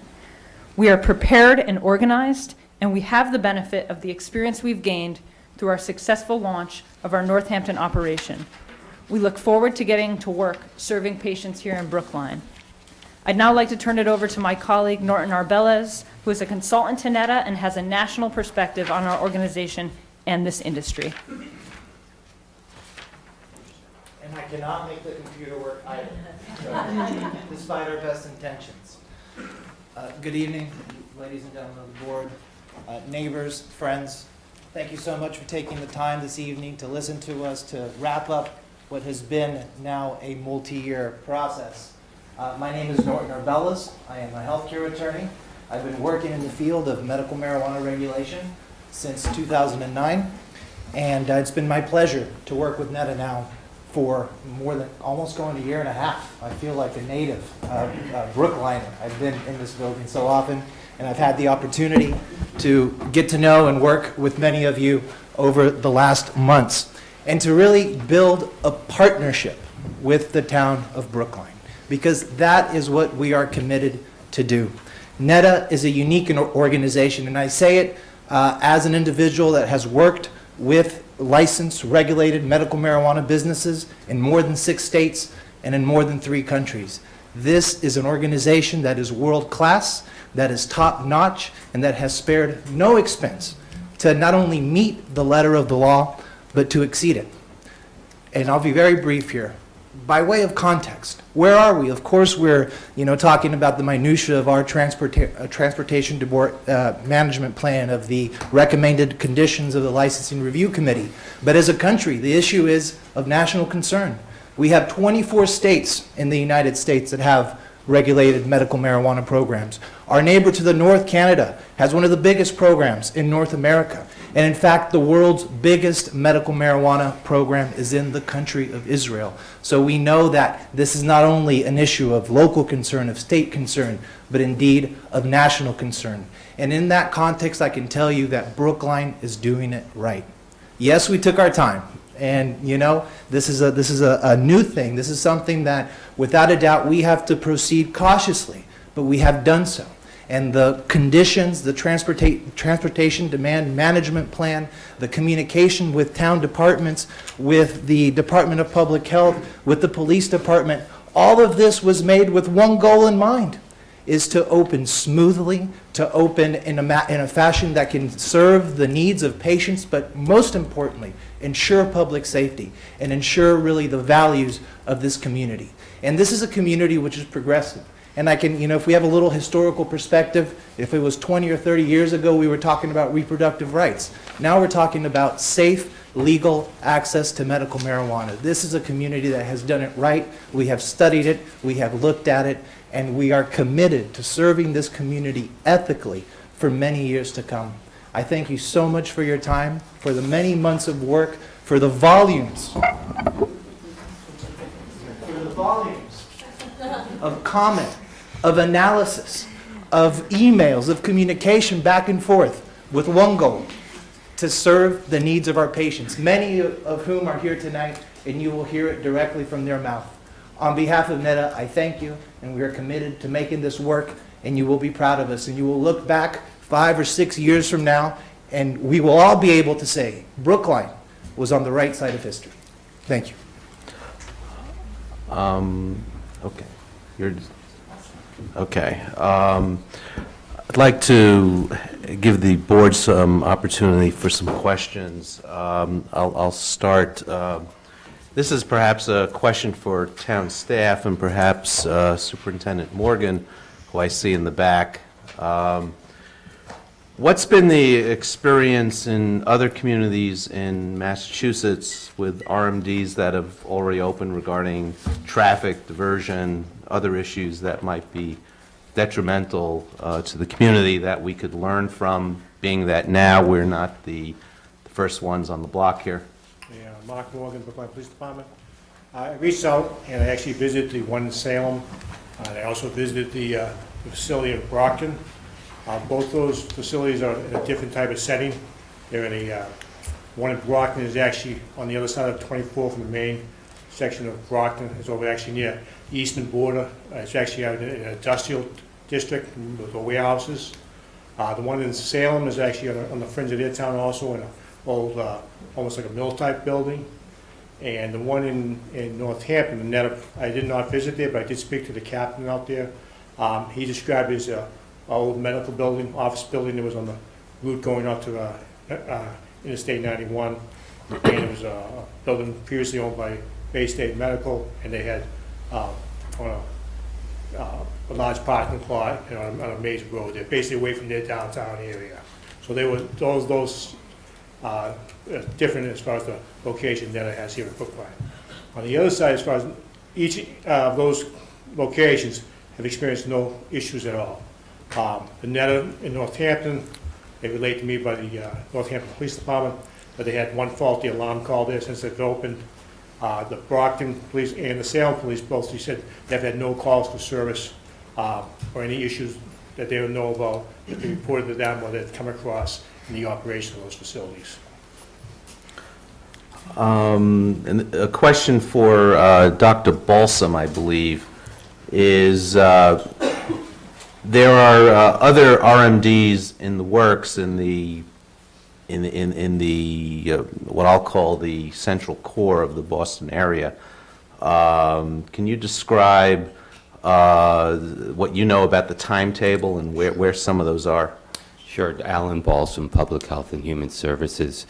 I did reach out to the two dispensaries that would be directly adjacent to us.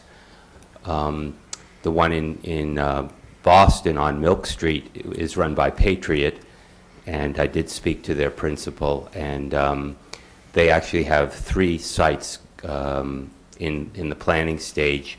Their growth site is in Lowell, and they're opening their dispensary in Lowell. They're projecting this winter. The Milk Street site they're projecting to open in early spring.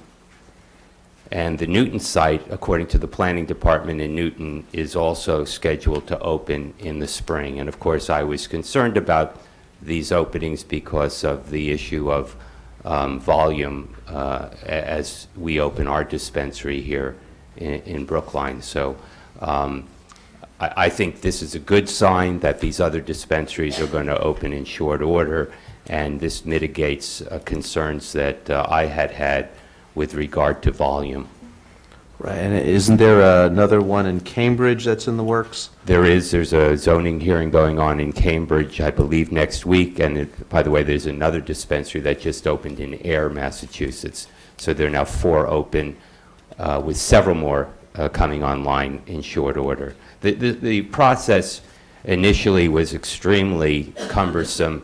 Governor Baker has streamlined the process, and you're going to see quite a number of dispensaries open relatively quickly in the next year.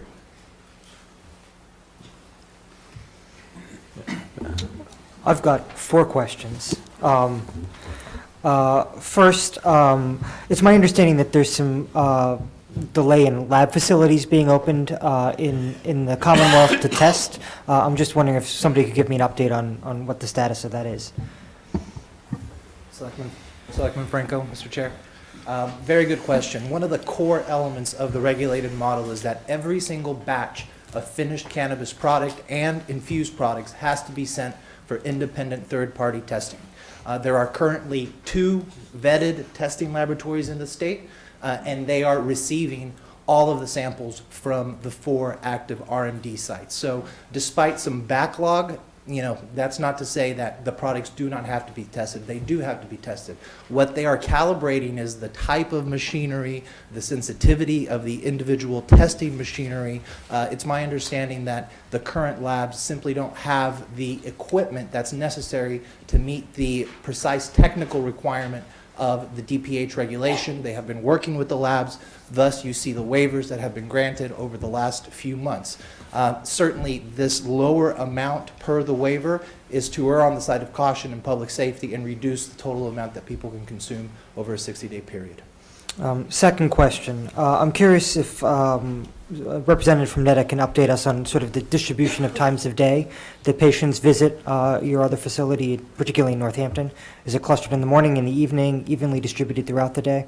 We see a pretty even distribution. What you would expect, older people, retired people come during the day, basically, and between 5 and 7 o'clock when we close, you see some people leaving work that come, but it's fairly steady. We see on the range of 130 to 180 people a day, about 150, as Amanda mentioned earlier. And what's the average amount of product that people walk out of the facility with? Is it the maximum 10 ounces? Or? Absolutely not. No, we're seeing, on average, it's, people consume about 1.6 ounces a month, and that's we've only had, I believe, 3 or 4 patients actually buy their maximum allotment, so people aren't even exercising that option.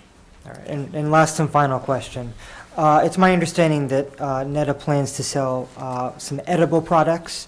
I believe brownies and some lozenges and soft chews are planned to be sold. I'm wondering if somebody can just explain to me the therapeutic rationale for offering those products, as they aren't traditional delivery items for medicine. I'm wondering, Dr. Balsam maybe wants to take that one.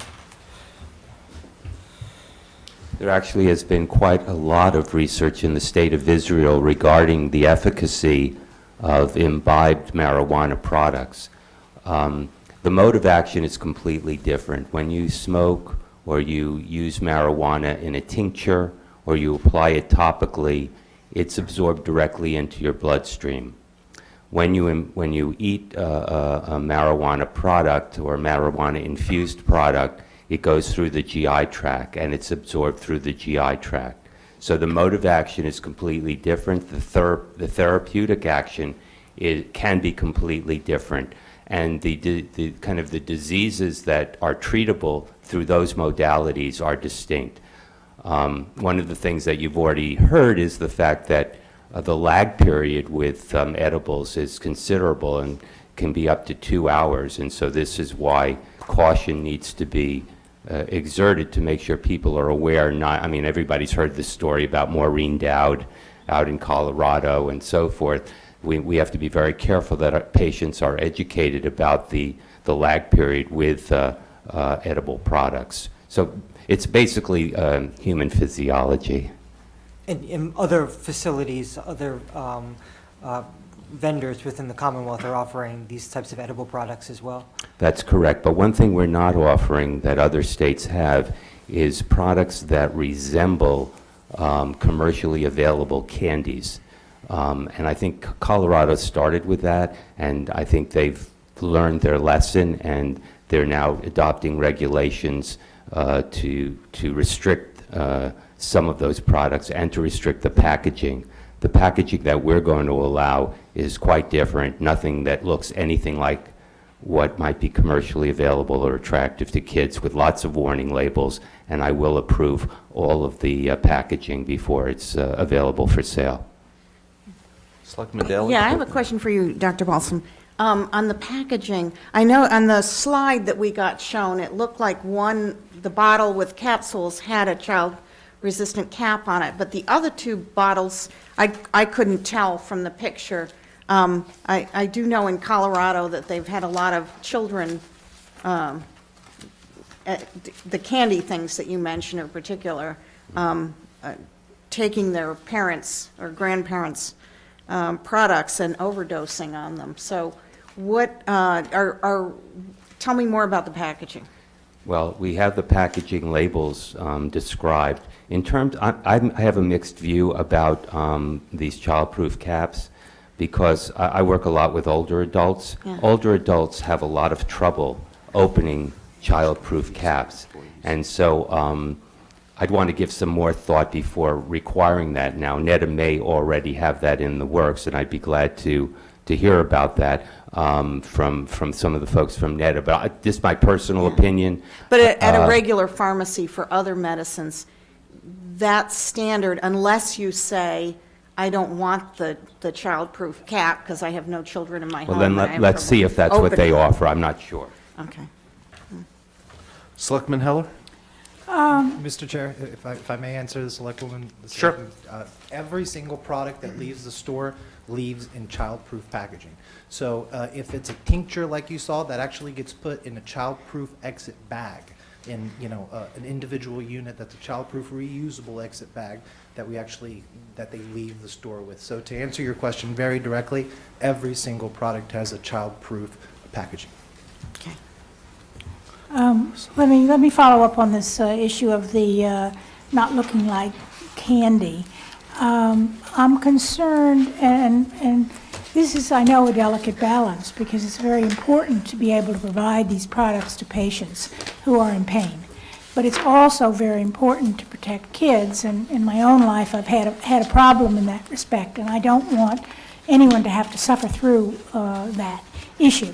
So I'm wondering whether these products are going to look like Twinkies, or, it's not just candy that I'm concerned about. I'm concerned about dessert snacks and even snacks, crackers, and I don't know what you're planning to offer, but I want to make sure that it is really not attractive to children. Mr. Chair, Selectwoman. Definitely, we understand that concern, and a real central tenet to the regulatory framework as a whole is to not allow, articles of candy or anything that resemble commercial available products.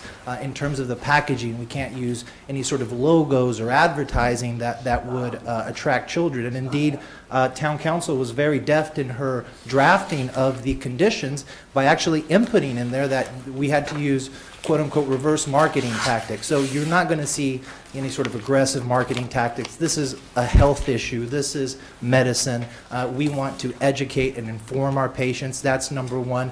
But certainly, I don't have any children, but many of the staff members do. We share your concern 100%. We will work with the town. We have worked with the town in our product design, in our packaging, and the products themselves with the Department of Public Health, and it is our central focus not to make them appealing to children. Follow-up, if you will. Have you thought about offering the ingredients to make it at home, make a brownie, or, That's a whatever? very good question as well. Part of the labeling that is required on these individual items are the ingredient lists. And so, there's an ingredient list on the package themselves, but I think your That's question. not what, my Right. question has to do with a recipe. Sure. You can hand somebody a brownie mix or a cookie mix. Sure. And direct them to put X amount of drops or Right. leaf product in it. That certainly is, one possibility. People have been making these sort of homemade brownies for a very long time, as we all know.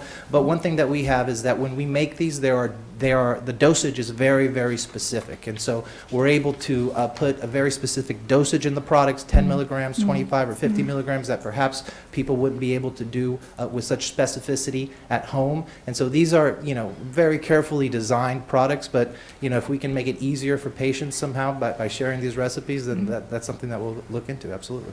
Do you have something?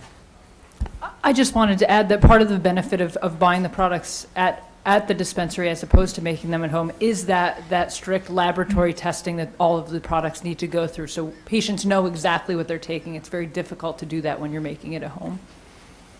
I have some other questions about the cash flow, if you will. Sure.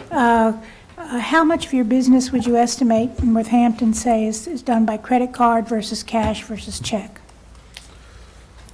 Well, it's, above 60% credit card. I think it's relative to anything else that you'd find in any other business. Is it about 60% or not? No, it's less than that. I think we got to about a third. A third for each? A third for cards, either debit or credit, and then the rest is cash. We do not accept checks. No checks, okay. I'm So, not very exact. okay. And we also, we do have a bank, as was mentioned earlier. We do have a credit card processor. We have, the money is picked up on a daily basis by an professional armored car service.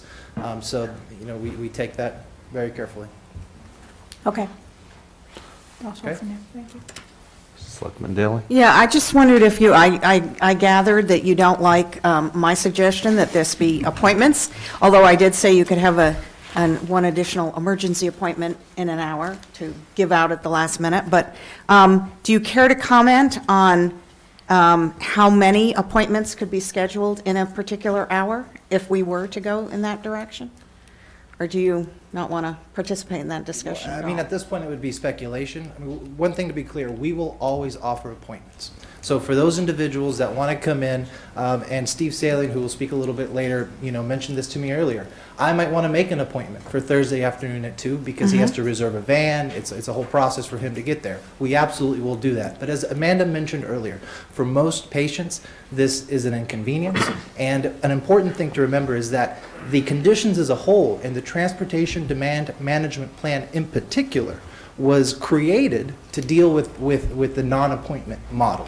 And so it's all part of the whole. And I think a key observation is let's let it roll out. And if there's a problem, you have the capacity, and of course you have the legal authority to change the conditions. Okay, then I'd like to go to... I'll take another crack at it because, as I understand your application, you've said that you are going to have appointments only in the beginning. Is that correct? Well, what we've done is that we serve patients that have pre-registered with us in the beginning. So what that means is that you've actually either come to see us at the hotel. We have some paperwork that you fill out. We put you in our particular seed-to-sale tracking system, which is a universal system that allows us to control the product all the way from the clone to the moment that it's sold. We have certain waivers that you have to fill out, certain authorizations. So if you are a pre-registered patient, you will have access early on, when we open. And this is a strategy that we developed very successfully in Northampton, and we were able really to start off without a hitch. So we will serve pre-registered patients, but it will not be an appointment-only system in the beginning. Well, let me go back to my own experience as a medical office manager. Appointments doesn't mean you have to call up 5 days or a month or even 10 days in advance or whatever. You could be done the same day, and it can even be done online. It's what it does do is even out the traffic to the site, and I think that's our aim. That's really our only aim, is to control it. The parking lot there is very small, unlike Northampton, unlike these other places that Superintendent Morgan mentioned, which have, lovely parking lots. In Brookline, we just don't have that. Sure. And so it really, it becomes an issue. I understand completely, and that's why we spent so much time developing this transportation demand management plan, which the planning board reviewed and we worked very carefully to create. So all of these public safety issues, these traffic concerns, were really able to be talked about, discussed, and the solution that we collectively, with the town of Brookline, with the staff, came up with and talked about with you in the past was this transportation demand management plan. And former Chair Goldstein of the Board of Selectmen, I think, was very, incisive in his comments. He said, listen, we created this plan. We're confident. The town staff tells us it's going to work. Independent security experts tell us it's going to work. We're going to roll out this plan. And if we do see that there's an issue, you, of course, have the power to come back and, adjust the conditions. So that was the unanimous opinion and advice of the Licensing Review Committee after many months of work, and we respectfully submit that, that's what's best for us in the beginning and for the town. But the way you describe it in your application is, okay, once the RMD is ready to open, patients who've pre-registered will be invited for a visit. NEDA will cap the number of patients during the initial opening period, and these individuals will be scheduled for a specific day to arrive. During administration of this structured program, NEDA intends to collect and analyze facility and staff loading data to determine when a transition to a walk-in model is appropriate. So that's, to me, describing some aspect of a controlled or appointment kind Absolutely, of Mr. system. So the line is of the pre-registration. That's where we draw the line. If you have pre-registered with us previously, you will be invited to come in on a certain day. If you have not pre-registered, but you're a qualifying patient, you have your card from the DPH, but you simply have not pre-registered. See, you're focusing on a different part of the sentence than I'm focusing on. I'm focusing on NEDA will cap the number of patients during the initial opening period. So to me, that's addressing some of our concerns about, when you open, is the site going to be overrun? So, this sounds to me like a nice measured kind of program, which is one you're describing and have agreed to. Mr. Chairman, if I may. Sure. Absolutely, and that's precisely what I laid out in my comments tonight. We will have this initial soft opening where we utilize a scheduling system for the patients who are arriving for their first visit. During that time, it's only scheduled visits. There's no walk-ins for that first opening period. In Northampton, we only had to do that for a couple of days. And in fact, on those 2 days, the patient volume was heavier than it was once we moved to a walk-in model. The flow of patients really did even itself out in just a few days. Yeah, but I'm wondering whether the traffic generated by the RMD between Northampton versus here, where when you open, you're going to be the first one in the core city, adjacent to a T line, whether we can, there are differences between the two sites. Certainly there are differences. In Northampton, though, we were the first in western Massachusetts for a radius of close to 100 miles. We are miles away from Springfield with a significant, demographic source as well. So in terms of our reach and our scope, we're expecting relatively the same number of patients as well. And I think Amanda's point is that, it's kind of counterintuitive, but the days that we had these pre-registered only are the days that we saw, sort of a glut of patients at a particular time. It's during the period of our opening hours with these very brief interactions of 8 to 10 minutes that, you have a natural flow of people. But again, if we go back to the solution that was crafted collaboratively with the town, it really is in the details of the transportation demand management plan, which has performance standards, number one, and number two, reporting requirements. We have to report to you every 3 months, and I forget exactly the intervals that we have to report, but certainly with a lot of frequency from here until we revisit the license in a year's time. So, we are well equipped with the tools to monitor and to adjust as the realities in the ground present themselves. And just Arnold Verde, the executive director of NETA. So the capping that we did in Northampton the first couple of days was another element why we did that, which was operational.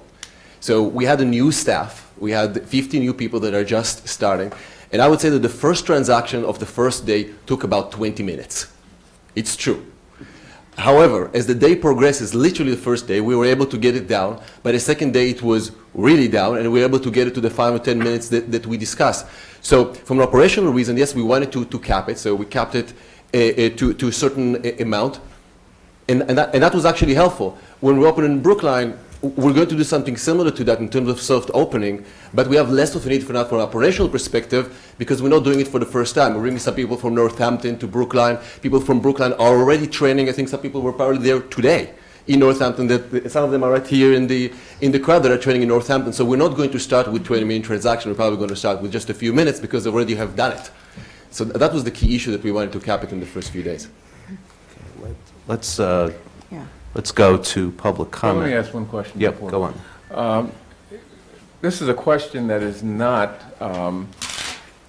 under consideration or not related to what this board is considering tonight. But it is important when any new major business comes into town. And it's a question I always ask, and that is, give me some sense of how you're going to ensure that the racial diversity of your staff is going to be reflective of the area from which you're drawing both patients as well as other employees. I think that's an excellent question, and that is something that is very important to us in our hiring process. And it's not just as to a racial diversity. We want age diversity. We're looking at people with different life experiences, with certain handicaps, disabilities. That's something that we look at. We want to look like the community that we serve. I myself am Hispanic in origin. We have African American staff. We have the whole racial spectrum is represented in our hiring practices, and that is certainly something that we have taken into consideration. And particularly, I found incredibly useful is age diversity.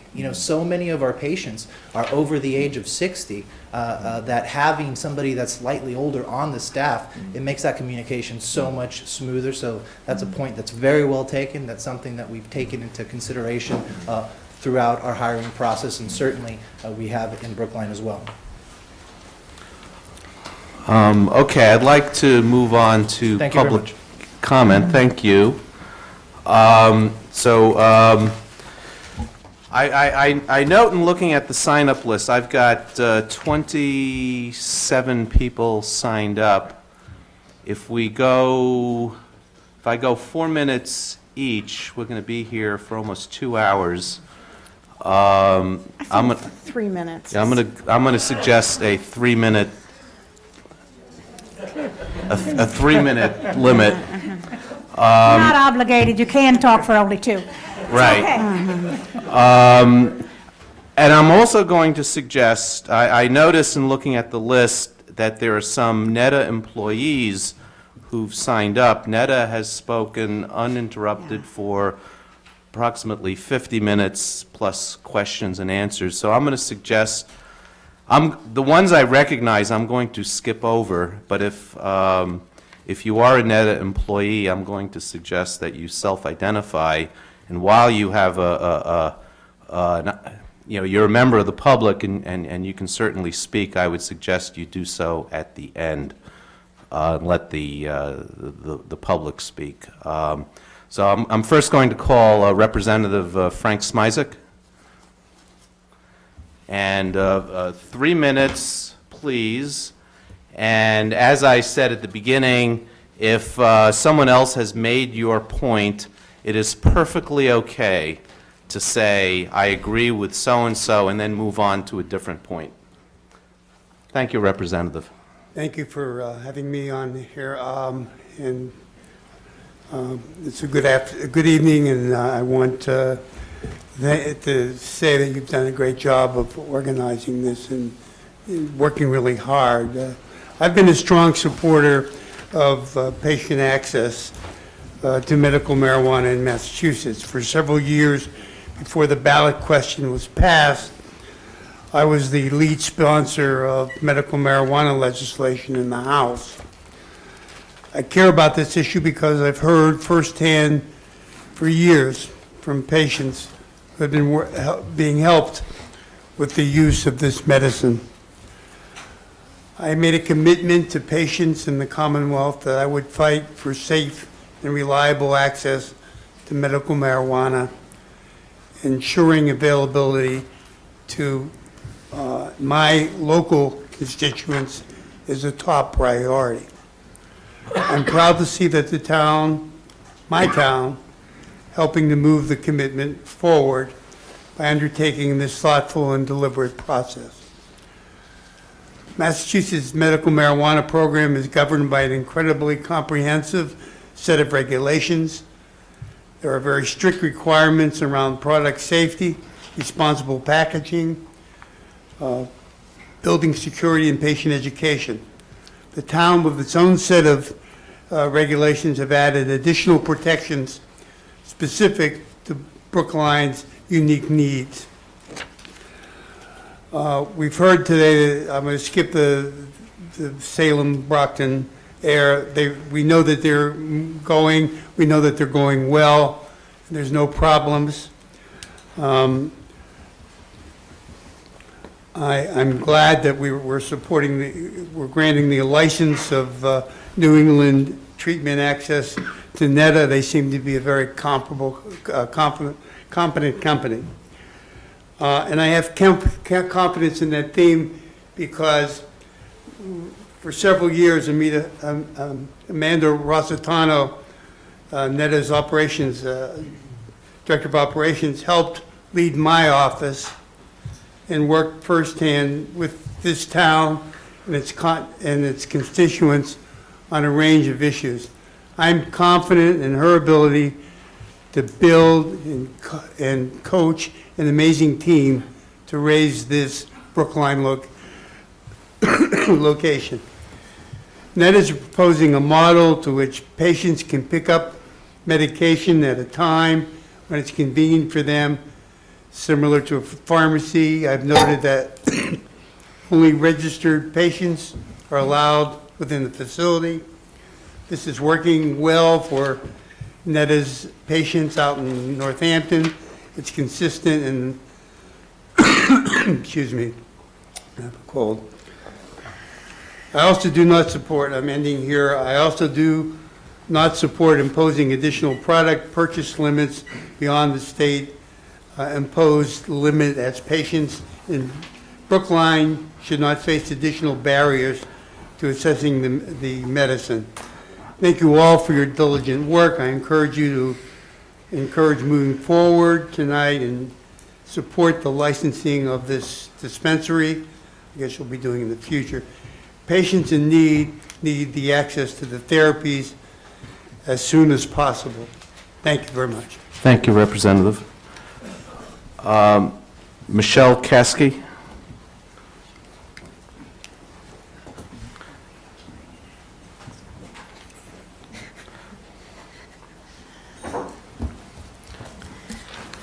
My name is Michelle Caskey, and I'm from Northampton, and I come to speak to you tonight as a healthcare professional and as a medical marijuana patient. I'm an advanced practice psychiatric nurse, and I've been practicing in Northampton for 35 years.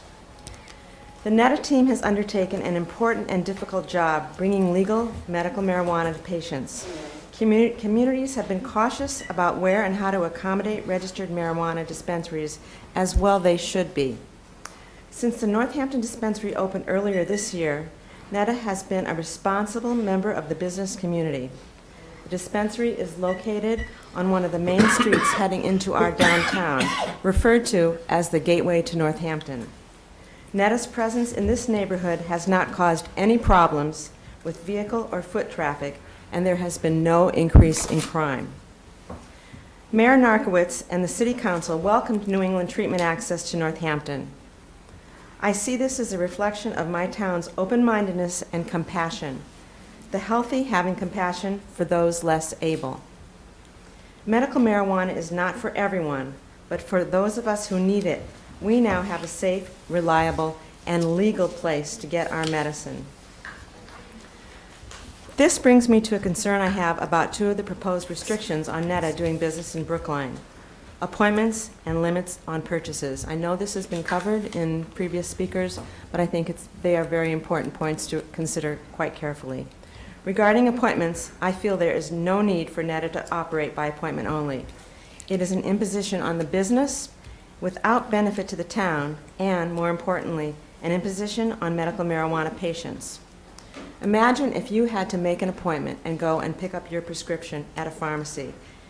As patients, we need to be able to swing by after work or in between appointments. Please don't further burden debilitated patients with this restriction. Whenever I have gone to the dispensary in Northampton, there has never been a line outside. The RMD is open 7 days a week, and there's enough staff, enough hours to accommodate patients, and there has never been a line inside. When I go into the dispensary, the people in the dispensary, most of them look like me. Many of the people who need medical marijuana are older people because we are the demographic often who have medical illness. My other concern is Brookline's proposal on the limit to the amount of marijuana that can be purchased per visit. The Department of Public Health has already demonstrated that their opinion is that the regulation allows purchase of 10 ounces every 60 days. It may seem like a lot, but some patients need to make oils or other extractions to treat their conditions. Limiting the amount that can be purchased per visit will present an additional hardship, and patients or their caregivers will need to make multiple trips to the dispensary to get what they need, again, with no benefit to the Please town. conclude. I hope that Brookline will welcome NETA without unnecessary additional restrictions. I don't think you'll be disappointed. Thank you. Next one up is Rona Benjamin. And after Rona will be Ann Browdy. So Ann, please get ready. Good evening. My name is Rona. Rona, Benjamin. sorry. That's okay. I grew up in Brookline. I live in Chestnut Hill right now. I went to the Baker School, so I know Brookline really, really well. I am speaking tonight because I think it's really important for you to get people here to speak to you who have had actual experience buying medical marijuana at NETA. I'm 57 years old. I was diagnosed with breast cancer in the spring. Knowing that I was going to face a difficult surgery this fall and possibly chemo, I got myself a marijuana certificate, medical marijuana certificate. I visited NETA before my surgery, driving 2 hours to Northampton. And it was important for me to find a place, which is why I didn't go to a closer place, that had edibles. I didn't want to smoke. I really wanted some sort of an edible that would help me in my pain. I was brand new to medical marijuana when I went there, and my experience was actually so great that I wrote about it in my online magazine, BetterAfter50.com, and the post went viral. It was a fabulous experience. It was clean, it was professional, it was not crowded. In fact, I think when I went, there were more staff people to help than there were customers at the moment. And everything was packaged beautifully. And in fact, when I had the childproof container, it took me about 10 minutes for them to teach me how to open it. I couldn't open it. So it is very, very childproof and a little bit adult-proof. I bought only edibles when I was there, and I paid for it with a credit card. Because of the edibles that I had, after my surgery, I was able to get off the narcotics and that I had been prescribed for pain within a day. And I spent about 2 days using the cannabis product instead of the narcotics, and then got off everything except for extra strength Tylenol. So just to talk about the restrictions a little bit, I'm going to be starting chemo in another week, and I want to visit NETA when I leave Dana-Farber, and I never know when I'm going to be leaving Dana-Farber, because, you know, you can have an appointment at 10 and not get out till 6. And if I have to make an appointment for medical marijuana, it's really going to be upsetting.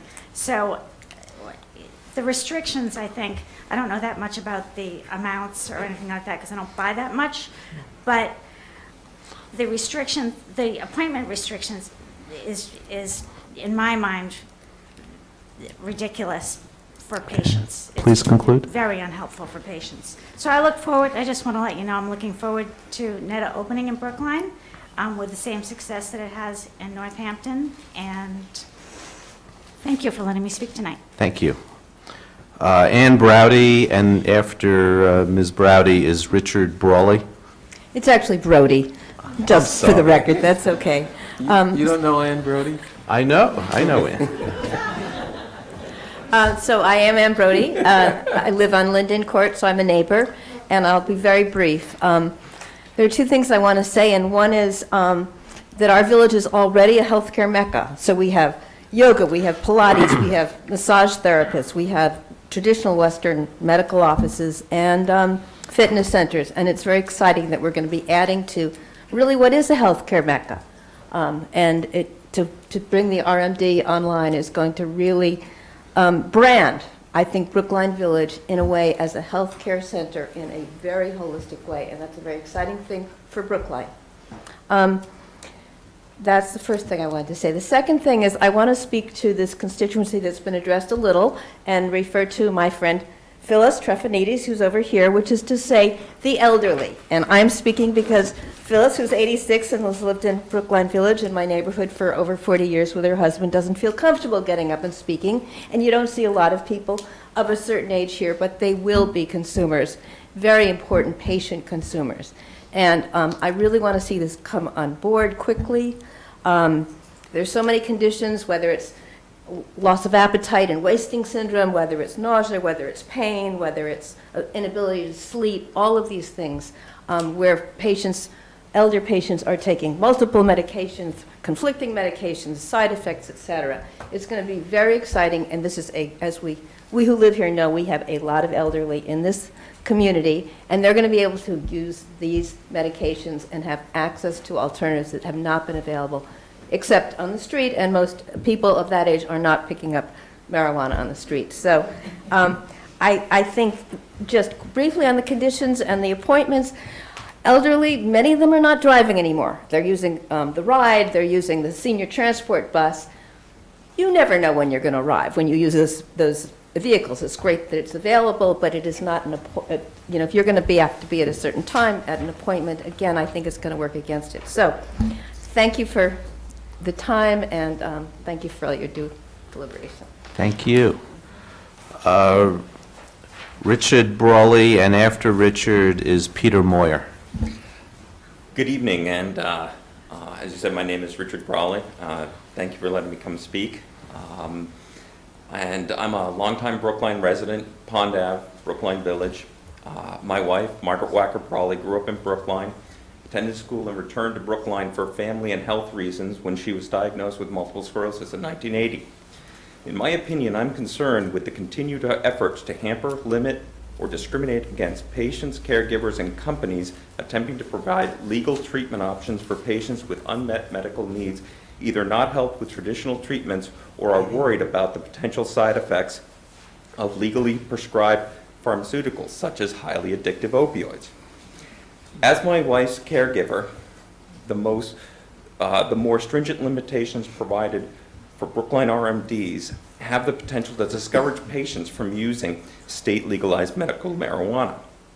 The limitations on required deliveries and amounts below the state limit have the potential to increase the burden for patients acquiring legal medical marijuana. In my opinion, this has the potential to at least drive patients to other communities, acquire through the underground market, or just suffer and not get treatment. Given the current opioid crisis in this state, I don't understand why Brookline needs to single out legalized medical marijuana for special controls. Are there plans to transition special controls to other more addictive pharmaceutical drugs, tobacco, or even alcohol for consistency with planned controls for legal marijuana? If not, then why do we need special controls above and beyond the state requirements for legalized medical marijuana? Over the past 3 years, my family has suffered 2 deaths and the worsening of my wife's MS condition, requiring 2 hospital and 2 skilled nursing rehabilitation stays at least 4 weeks each in January of 2014. In addition, her home caregiving needs have increased as the number and severity of MS flare-ups and other medical conditions have increased, resulting in more cramps, spasticity, and pain. My father, who lived in Maine, was diagnosed with throat cancer in December 2012 that had already spread to his lymph nodes. He fought the cancer through 14 rounds of chemotherapy for the first 9 months of 2013 before stopping and entering hospice. Passed away in 2014.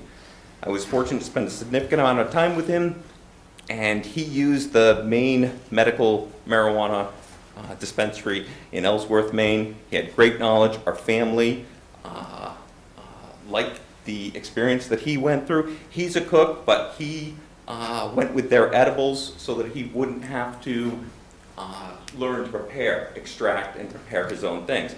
So to have him use that and to be comfortable until his death really showed to me that what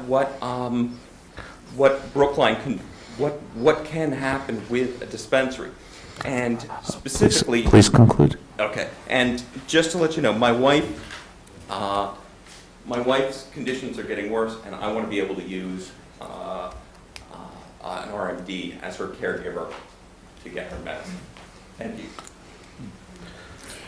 Can I just clarify, because I think the wrong impression was given about some of my suggestions.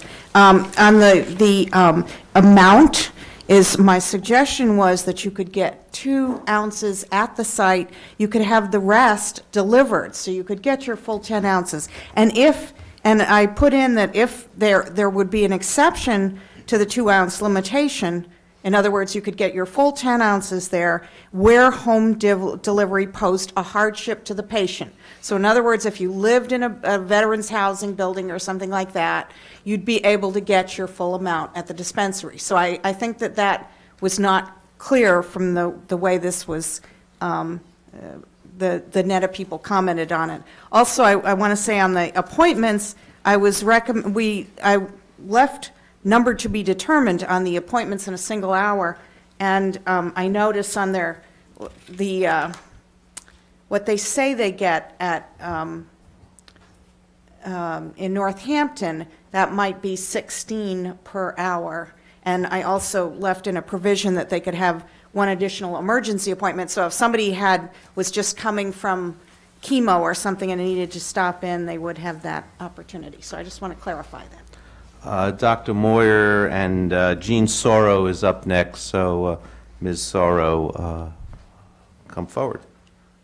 My name is Peter Moyer. I am a resident here in Brookline. I live at 267 Walnut Street, and I am a physician. I'm an emergency physician, so I have seen lots of medications in my life. I want to just talk for 1 minute here in that I have personal experience with this. In my family, I had a brother-in-law who died of renal carcinoma. He went through a lot of chemotherapy and derived a great deal of relief from his nausea, vomiting, and pain, and really he was on opiates initially and was able to taper off his opiates almost completely by use of medical marijuana, so I was very impressed with it. I really have nothing else to say except that I do stand in support of this. I am impressed. I've watched this process. I've watched NETA and the town go back and forth now for the last 2.5 years. I was confident actually from the start that whatever disagreements we have would be vetted and worked on, and it seems to me we've done that. So I am grateful to all of you for your hard work, and I'm grateful to NETA, and I think this will be a great success. Thank you. Thank you. Jean Sorrow and Gordon Bennett is up next. So Mr. Bennett, come forward. Hi, my name is Jean Sorrow. I live at 19 Eric Road in Mansfield, Massachusetts. I am a registered medical cannabis patient in Massachusetts. In 2013, I was diagnosed with stage 3 breast cancer. I spent 13 months of 3 different types of chemotherapy infusions, 6 weeks of radiation every day, and 2 surgeries. My cancer is stage 3 because even after all the treatment, there are still cancer cells floating through my lymph system. I am not cancer-free. I also suffer from pain, which is a side effect from my treatments, and medical cannabis gives me relief without taking dangerous addictive opioids and benzodiazepines. I have found it to be a very effective painkiller with 0 side effects. Studies show that cannabis is very effective in suppressing blood vessel growth around the active growing tumor cells. So by me using cannabis, I may very well be preventing new tumors from growing and metastasizing in my body. I use cannabis every single day. I'm not a stoner. I don't want to be treated like any other patient. You know, I mean, like, there's all these restrictions. I mean, what does CVS do in Brookline? Right? You can go in and pick up your medicine anytime. Is there like I don't see a lot of parking at CVS's, in Brookline. I don't know why these dispensaries are being made to run by a different set of rules. Right now, I go to Maine to pick up my medicine because nothing was open in Massachusetts. I have a card. And I plan on using Netta in Brookline. So I'll be traveling a lot. And I need to when I go to the dispensary, I need to get like 4 ounces because of the products that I make for myself. And I'm just asking that, to reconsider that. I mean, especially, and I'm healthy. I mean, there's a lot of really sick people that it's going to be, we want to make it easily accessible for sick people. And I think we deserve it. So thank you very much. Thank you. Mr. Bennett, and then George Vine is up after Mr. Bennett.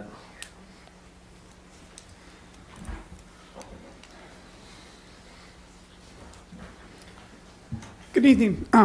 Thank you for hosting this hearing tonight. My name is Gordon Bennett. I live at 55 Davis Avenue. This has been earlier posed as being on the right side of history or the wrong side of history. This is neither. It's just trying to get it right for Brookline and in this unique site, which I think is problematic given the parking and where it's located in the greater Boston area. I'm sorry.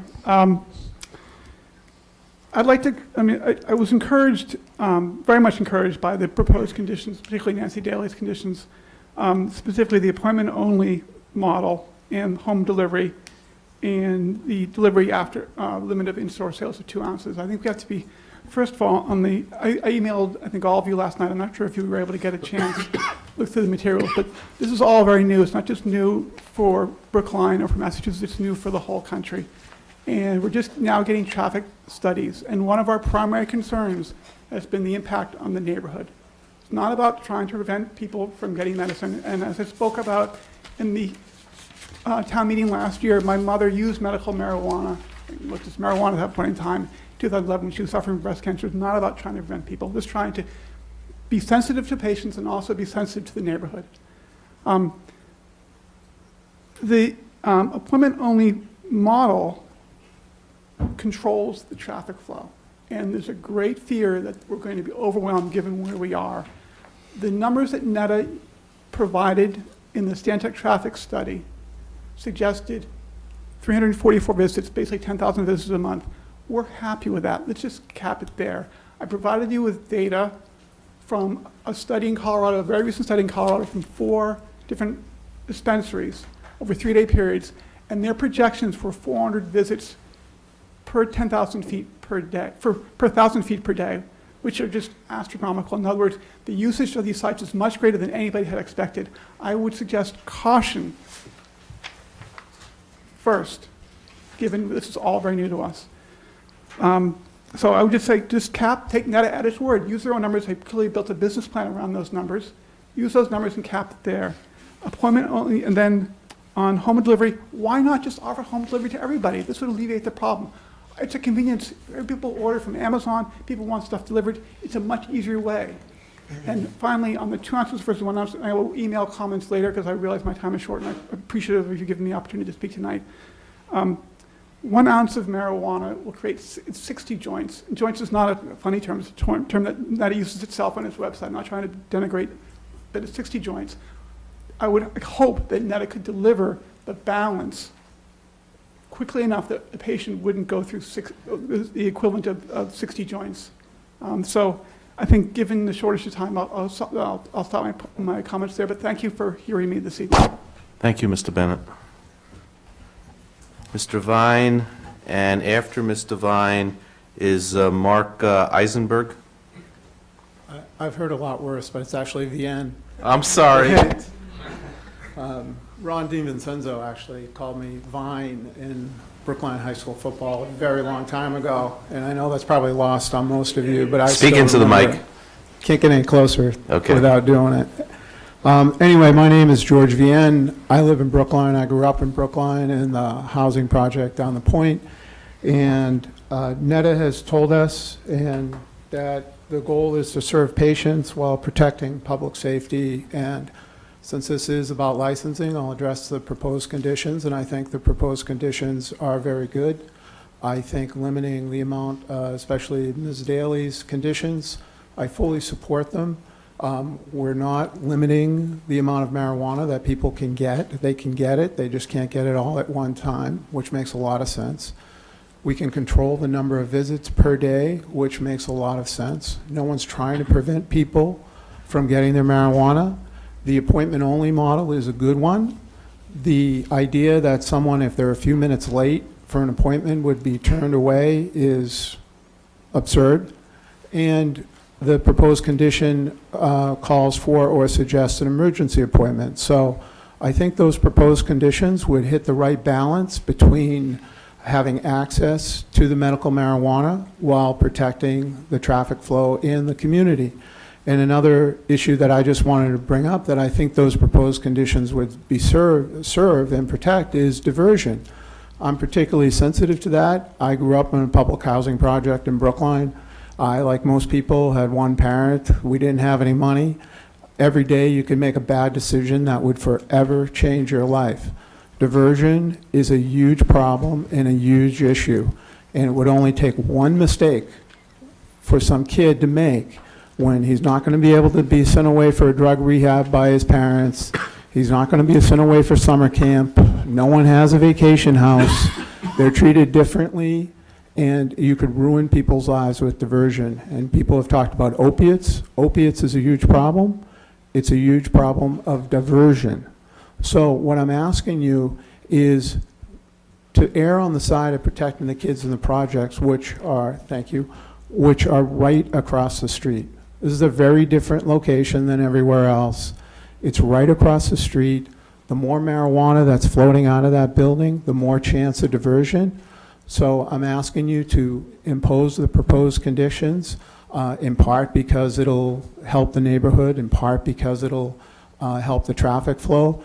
But to me personally, and I think for all of us who are constantly talking about protecting the underserved and the most at-risk children, the most important thing to do would be to protect the kids in the projects. And even NETA's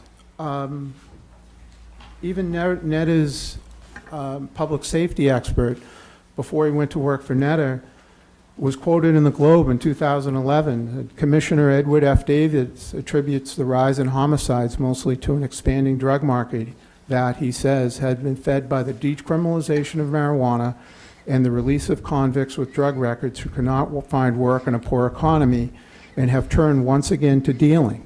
Please conclude. I have one more, I'm sorry. And he went on to say, and I'm not ready to say that this homicide spike is driven by marijuana, Davis said.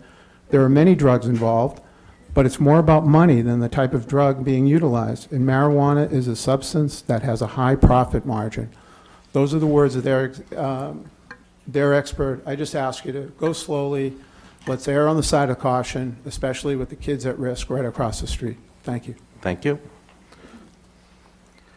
Mr. Eisenberg, and after Mr. Eisenberg is Jordan Tischler.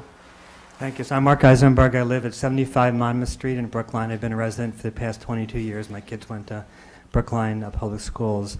I'm a primary care physician at MGH Charlestown Healthcare Center with a specialty in the treatment of drug addiction.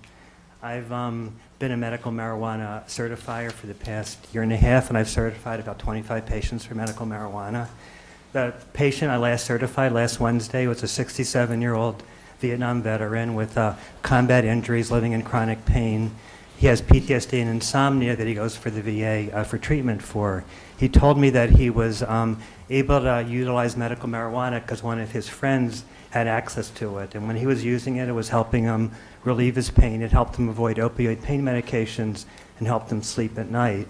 He said to me, I'm a 66-year-old grandfather. I have 8 grandkids. I don't want to be going out in the street and getting arrested for buying marijuana. So he wanted me to give him access to do it, to get it legally through a dispensary.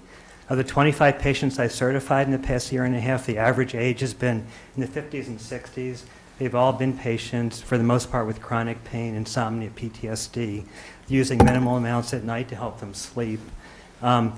As many people have mentioned here, we have this opioid epidemic in Boston. The evidence for using opioids for chronic pain is negative, but there's actually good evidence that medical marijuana relieves chronic pain. So for my patients, if they're able to use marijuana instead of opioid pain medications, I think it benefits them. And for the other patients that are using minimal amounts of opioids, it helps prevent them from accelerating the doses.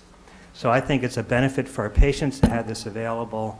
I don't think there's a concern for diversion because this price in the medical marijuana dispensaries is higher than the street value. And there are young people going to these dispensaries buying multiple large amounts of marijuana and selling them. I don't think there's any evidence for that. Thank you. Thank you. Jordan Tischler, and after Mr. Tischler is Jeremiah McKinnon. Hello, ladies and gentlemen. Thank you for allowing me the time to speak. My name is Jordan Tischler. I live in Loveland Road here in Brookline. Closer to the mic. I grew up in Brookline. I went to Driscoll School, went through the high school, went to Harvard College, Harvard Medical School, and trained at the Brigham and Women's Hospital. I've spent the last 15 years being an emergency physician at the VA out in West Roxbury. I think I have a somewhat unique perspective on this. And over the last year or so, I have opened a small private practice, taking care of patients using cannabis. It has been an eye-opening experience for me, taking care of these patients. These patients are suffering in a very real way, and it has been a pleasure to see the benefit that cannabis has brought into their life, restoring quality of life for them that has not been available to them through any other means. And clearly, in most of these patients' cases, cannabis is a drug of last resort, but the benefit is astounding.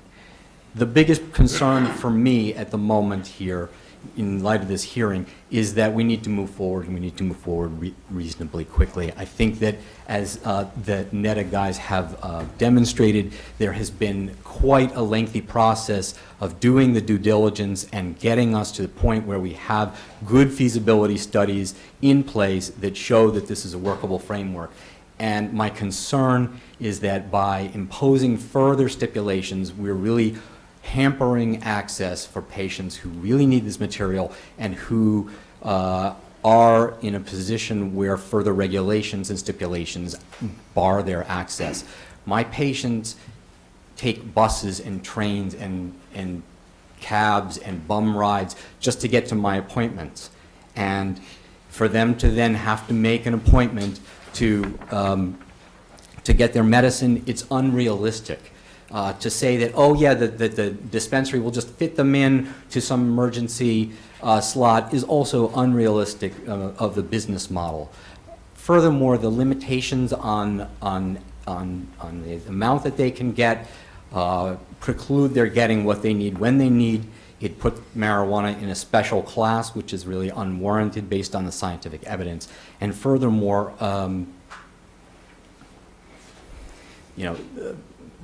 right, in one ear, out the other. Age affects us all, I'm afraid. So in conclusion, I would like to see this move forward with some amount of haste. I don't think that these stipulations are necessary or beneficial to the community, and I would be more than happy if anyone has any further questions from the selectmen to address that in a less time-constrained manner. Thank you for your attention. Thank you.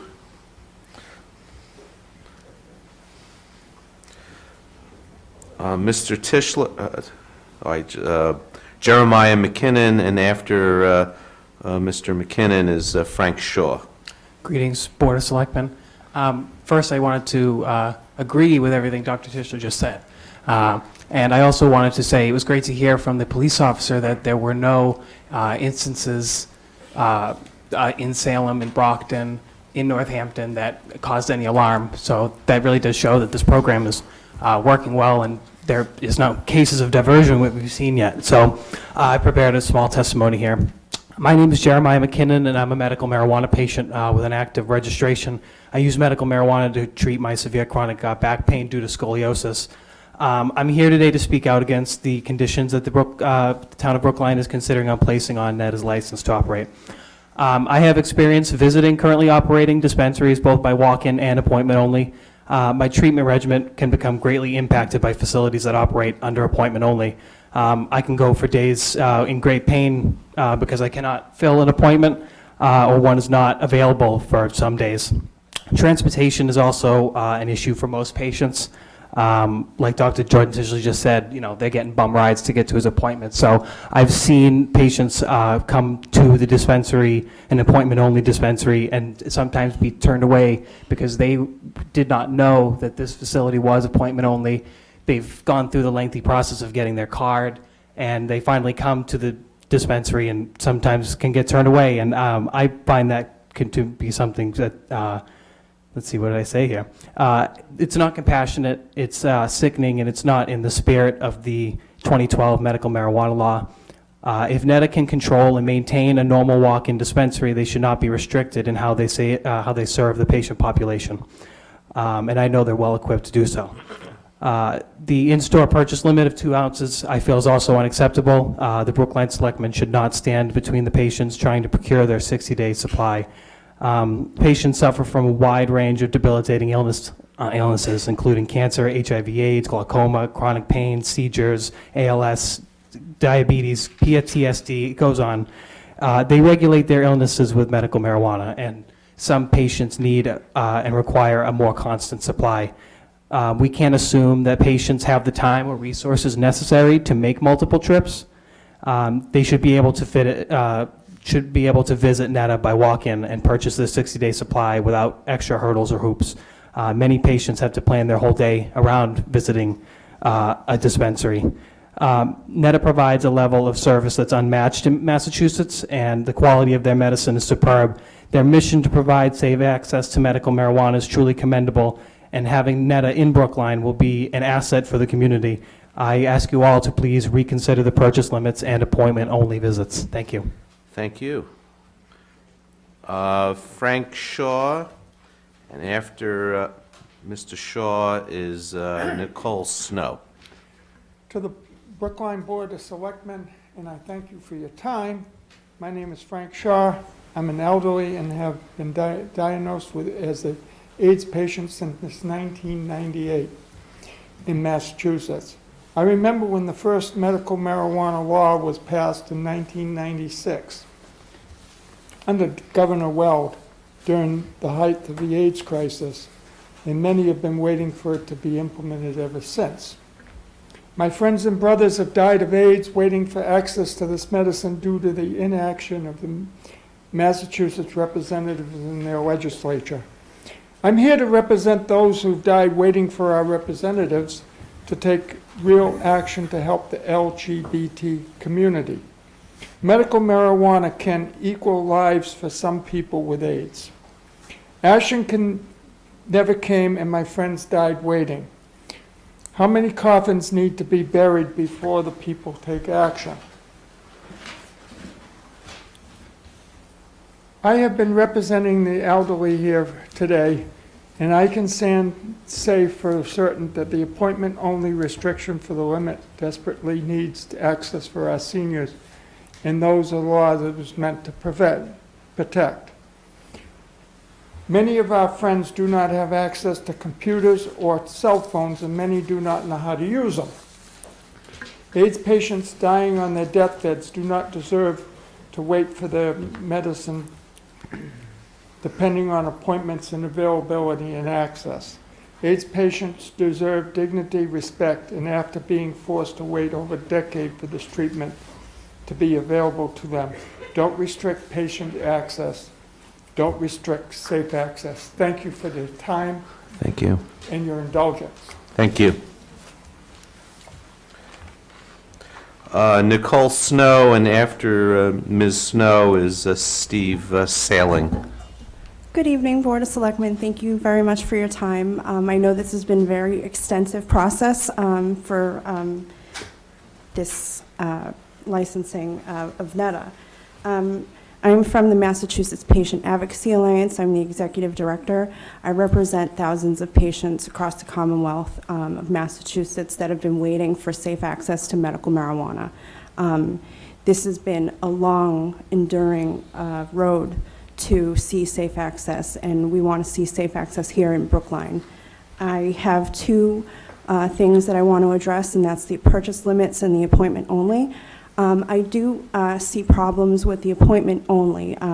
I speak to many patients, and they do have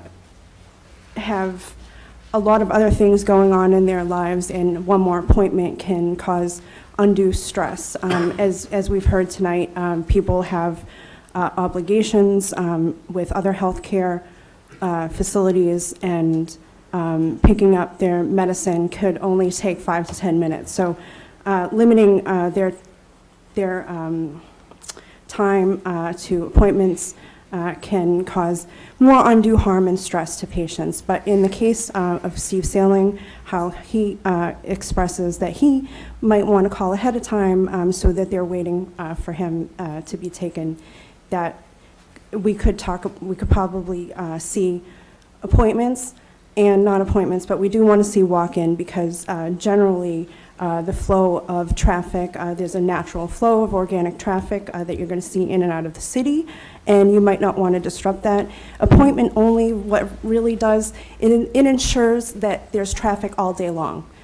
So, you know, you might want to have a mix of appointment and walk-ins. And the purchase limits, as we've heard, people have many different applications of cannabis. They might want to ingest, inhale, or apply their cannabis treatment.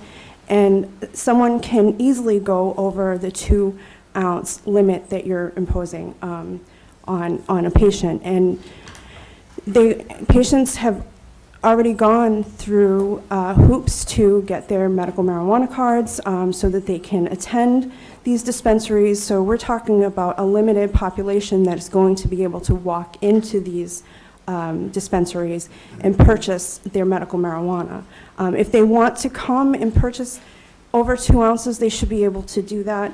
I don't see extending their 60-day supply over multiple visits is helpful to anyone in the community, and it actually discourages patients from purchasing the amount that they intend to use for their 60-day supply. So with that, thank you very much, and I hope to see that this licensing happens very soon because we're waiting for safe access in Brookline. Thank you. Thank you.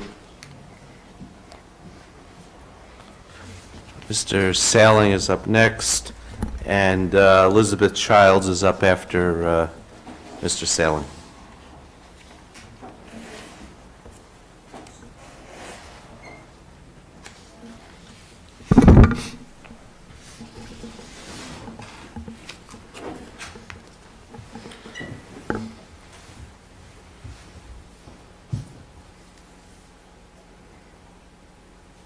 My name is Steve Sailing and I live in a nursing home called the Leonard Florence Center for Living due to my living with ALS. Thank you for the honor of allowing me to speak to you today. I am particularly concerned about the condition proposed that would require me to make an appointment to visit the planned dispensary. While I do like the idea of not having to wait in line, I am more concerned that I would wait excessively to obtain an appointment to get my medication. That is a terrible burden to put on me for an imagined problem. Instead of creating regulations for a problem that may not exist, I would encourage you to show this organization some respect and let them propose solutions to real problems that come up instead of tying their hands behind their backs with a bunch of regulations for problems that may never arise. Please grant this facility a license to open as soon as possible. I trust you all have good intentions, but it has been 3 years that medical marijuana has been legal, and I am still in the precarious position of relying on the black market where no one gives a darn about diversion or quality. Thank you for your time, your understanding, and your compassion.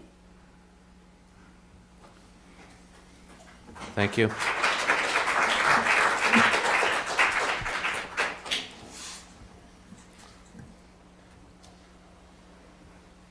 Dr. Childs, and after Dr. Childs is Linda Olson-Pelkey.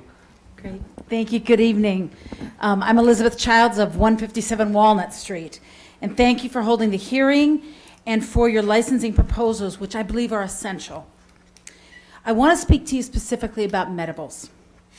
As a physician, board certified in child psychiatry, I have a story about medibles that I'd like to share with you. One of my patients, a 15-year-old student in a neighboring public high school, was brought to me because he was failing out of school. It turns out that he was staying consistently high on marijuana-infused lozenges throughout the school day and proud of his ability to eat them in class. School personnel had no knowledge of what was going on then or now. He got those lozenges from out of state. There is no medical treatment available which does not have downside risks. We can witness our opiate problem and why we're trying to limit the prescriptions to 72 hours for initial prescriptions. Let's face it, the reason so much responsibility is falling on your shoulders to mitigate the risk of medical marijuana is because the state regulations are woefully inadequate. Qualifying diagnoses are open-ended. The amount of 10 ounces is beyond what a patient could need or use in any single purchase, nearly guaranteeing a secondary market. And despite what you've heard, medibles pose a particularly serious issue for diversion into the hands of youth. The THC content is highly concentrated, and in states such as Colorado and Washington, emergency rooms have seen a marked increase in pediatric emergency visits due to severe marijuana intoxication.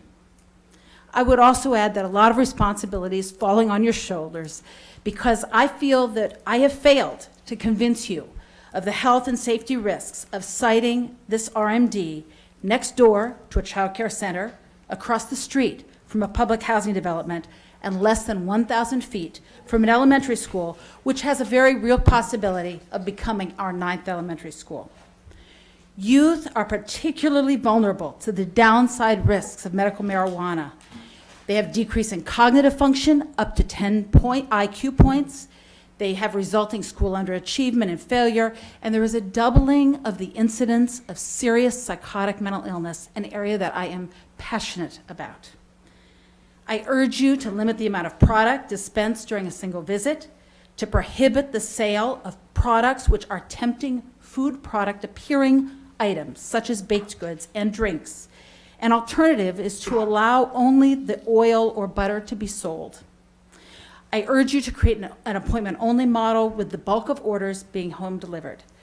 Thank you so much for looking out for our town by mitigating the risk of medical marijuana for all customers of the RMD and for the individuals who might have access that was not intended. I really appreciate your patience. Thank you. Linda Olson-Pelkey, and after Linda is Fred Levitan. Thank you. I appreciate all your hard work on this topic. I think a lot of what we've done is because this is something new to all of us, and so I can appreciate your concerns. I'm here tonight because I've been involved in this since the very beginning because I am a member of the Zoning Bylaw Committee. And NETA came and presented to us, and we worked on a zoning proposal that then was passed through town meeting. And I think when we worked on that zoning, we tried to balance the town's desire to regulate the activity and the use, at the same time finding a place where a dispensary could be located in Brookline, and that was a significant challenge. And I think that we found it. I actually support this location because of its transit, walking, and biking accessibility. I think that will be a significant benefit to the patients and also cut down on traffic. And we've heard from our traffic engineers, and they've looked at everything, and they approved the TDM plan, and I think we ought to give it a chance to work. And by inference, I am opposed to the asking for appointments because it is difficult to get somewhere at a particular time. It's inconvenient. There will be a limit on the number of appointments, and that will mean people will have to wait days, maybe weeks, to get their medicine. I don't think that's appropriate for a type of medicine for patients. I'm also concerned about the quantity limit. I don't really understand the point of it. I don't know what we're worried about. And it seems kind of arbitrary and not really based on fact and driven by fear. And I brought in an article that I saved from the Boston Globe. It caught my eye. November 6, 2015, page A2, police downplay marijuana threat. I'll just read a little bit of it. U.S. police officers overwhelmingly do not see marijuana as a major threat to their communities, according to results of a survey released this week as part of a Drug Enforcement Administration survey. The DEA asked a representative sample of about 1,000 law enforcement agencies what they saw as their biggest drug threats. Marijuana came in at the bottom of the list, named by only 6% of survey respondents. The finding indicates a statement by law enforcement of a fact that drug policy experts and researchers have known for a long time.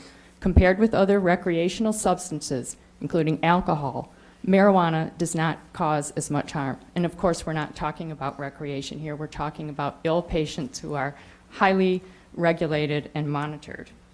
So I would ask that the Board of Selectmen please approve the license without the 2 detrimental conditions.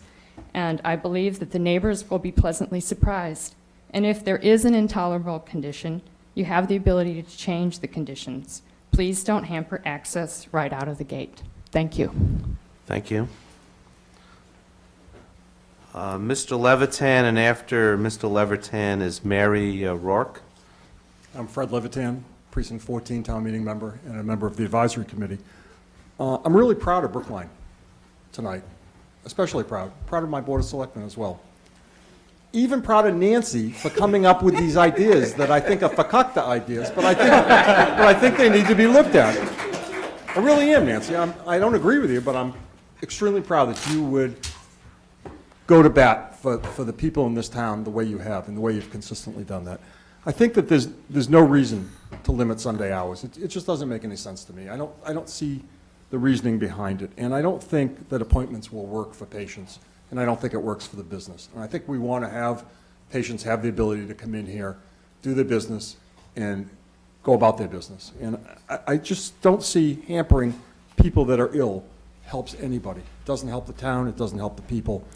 And I don't think we want delivery trucks running all over Brookline. If you want to look for diversion, to me, that would be the place to go after, is the truck with all the pot that's driving around, or the medical marijuana that's driving around the town. I don't think that makes any sense at all. The 2-ounce limit, people use marijuana in a number of different ways. They make oils, they make tinctures, they make butters. We don't know what their needs are. The state has determined a level that they think is considerate of those people's needs, and not too much that it's overburdensome for anybody. And I think we should live with the state's limits. And I also think that the Board of Selectmen has the ability at any time to bring these people in, to bring NETA in, and to say to them, look, there's a problem. Let's resolve the problem. We're lucky in Brookline. We have Alan Balsam. I mean, he's the guy that's in charge of all this. Really, Nobody has ever, no city in town in Brookline, other than Brookline, has somebody like Alan. It just doesn't, he doesn't exist. There's no clones. And he's going to be the one in charge of this. So you want him in charge of packaging? That's great, but I don't think it's necessary, but they're willing to run it by him, so why not? I mean, you may as well use his expertise. And he'll tell you, and the chief will tell you if there's a problem with too many people coming at one time, and then you can implement the changes that you need to. Let's hold those things back. Let's hold, Nancy, your ideas back. They're good ideas. Let's just not implement them when they're not necessary. Let's implement them as they're needed. So again, I feel great, and I want to feel great when I leave here that you guys have voted for this license in the proper way. Thank you all. Thank you, Mr. Levitan. Mary Rourke and Dr. Van der Zeel is after Mary Rourke. Good evening. I represent the parents in Brookline. I'm here for a couple other parents that couldn't make it tonight. I have an 8 and 10-year-old, and they can open anything. They open their Flintstone vitamins. They open my one-a-day vitamins. Childproof, it's not. If you put it in shiny and it looks like it has sugar in it and it looks like chocolate, a child's going to access it and they're going to eat it. So I think your concerns about the amounts and the packaging, please run it by my children as to whether they would open it, right? Because that's who it needs to be tested on, not on an adult who can make rational decisions. But are we really going to put this packaging in front of kids and say, which one are you going to choose? And how are we going to regulate that? I think it's too close to Davis. I live on Davis Avenue, 36 Davis Avenue. The traffic is horrible. We cannot cross the street to get to school in the morning without cars constantly running that light between Washington, Harvard, and Davis. Cars make a left-hand turn there. They don't respect the fact that there are people in the crosswalk. There's nothing to prevent that. We are not in a safe area. It is over-congested. There is overbuilding. It's overcrowded. There's no parking. If we think introducing something that's going to bring people from all over the Boston area here and that we can handle it, we're fooling ourselves. I moved here for my kids' education. I moved here from France. We chose very carefully where to come back to the United States. My husband's a professor at BU. We really came back here after 10 years of being away and chose the Brookline community very carefully. And now we're reconsidering it because it is too congested. The schools are congested. The traffic is a nightmare.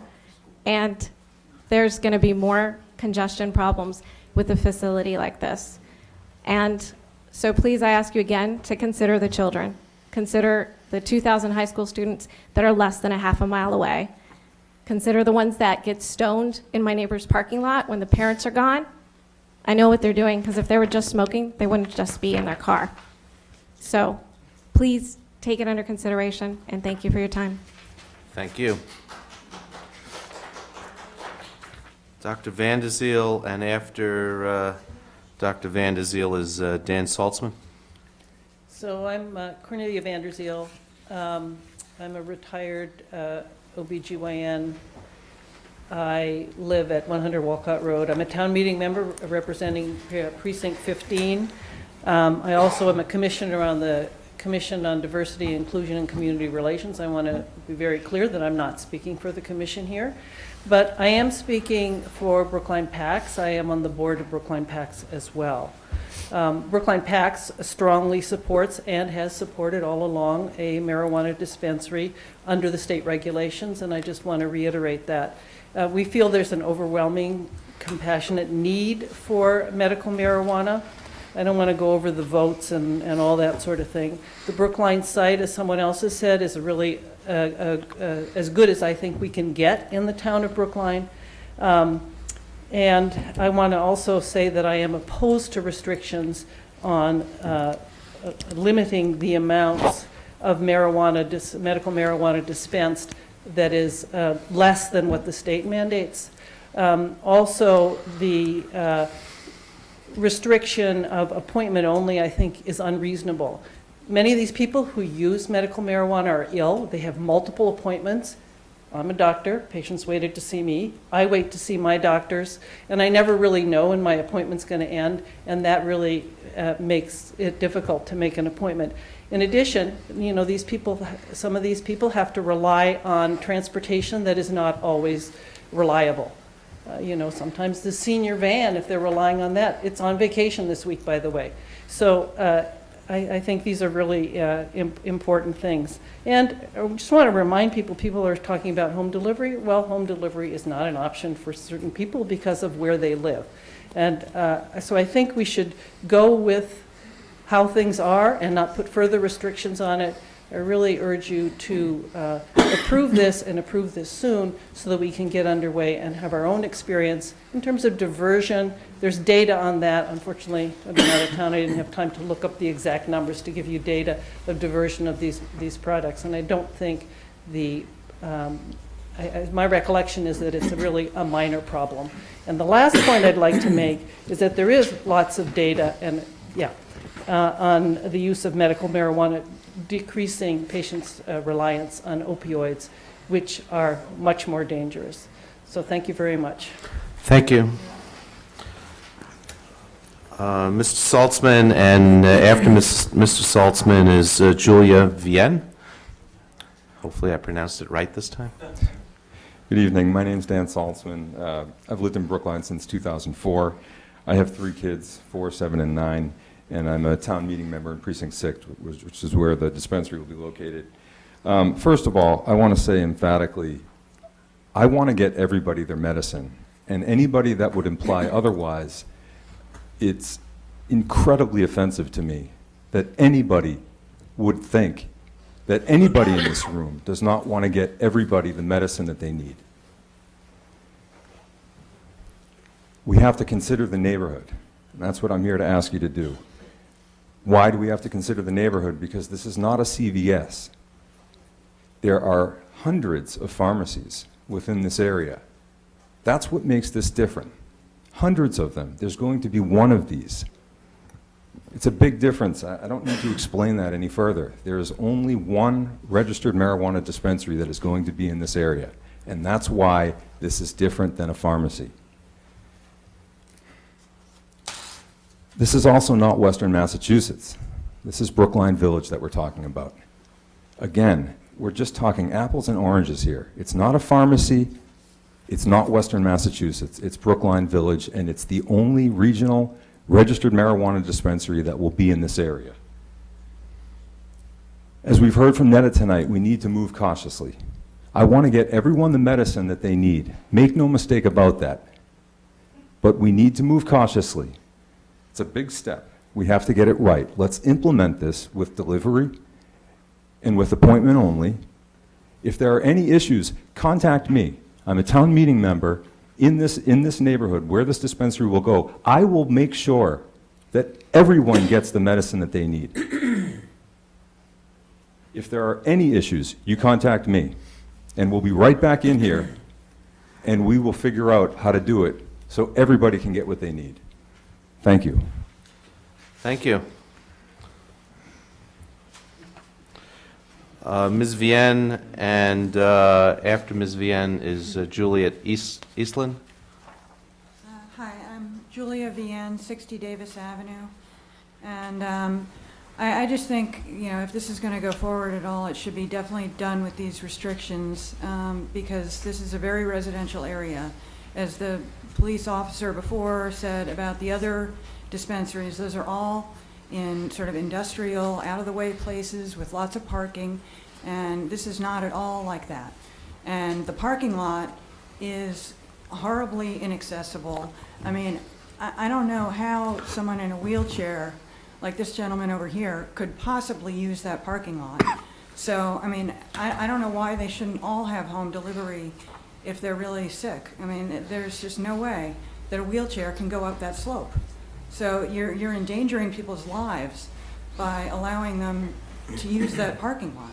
You really are. And, children are all around the neighborhood, and it's just an entirely inappropriate location. But if it's going to be used, it should at least be appointment only so there's not all that traffic and so that it can be controlled. Thank you.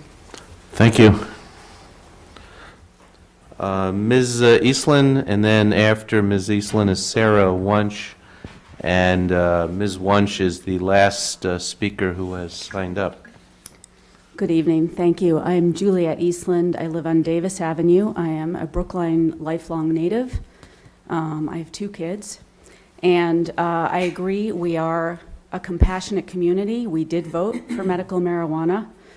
But I think we voted for a vision of a facility, an office in a medical facility, setback, which actually you envisioned as well. In the combined reports of Brookline Town Meeting, there is actually a little section where you name the Brookline Bank by name, and you say, you know, an RMD would be appropriate at a setback area in a medical building, you know, not, for instance, at a prominent standalone building such as the Brookline Bank. So somehow we've gone from that to this. And I think that a lot of us voted for medical marijuana with similar ideas that it was going to be a very different facility. I mean, this is a neighborhood where we're running out of schools. We're so overrun with children that schools are twice capacity. We're looking at new schools. The high school is about to run out. The new daycares are being built, you know, constantly. I mean, it is the most congested residential child-heavy area you can imagine. So if it is going to go ahead in this area, I agree. I think we should err on the side of caution and keep the restrictions. Thank you very much. Thank you, Ms. Wunsch. And if anyone who hasn't signed up wishes to speak, I'll invite you to line up and speak after Ms. Wunsch.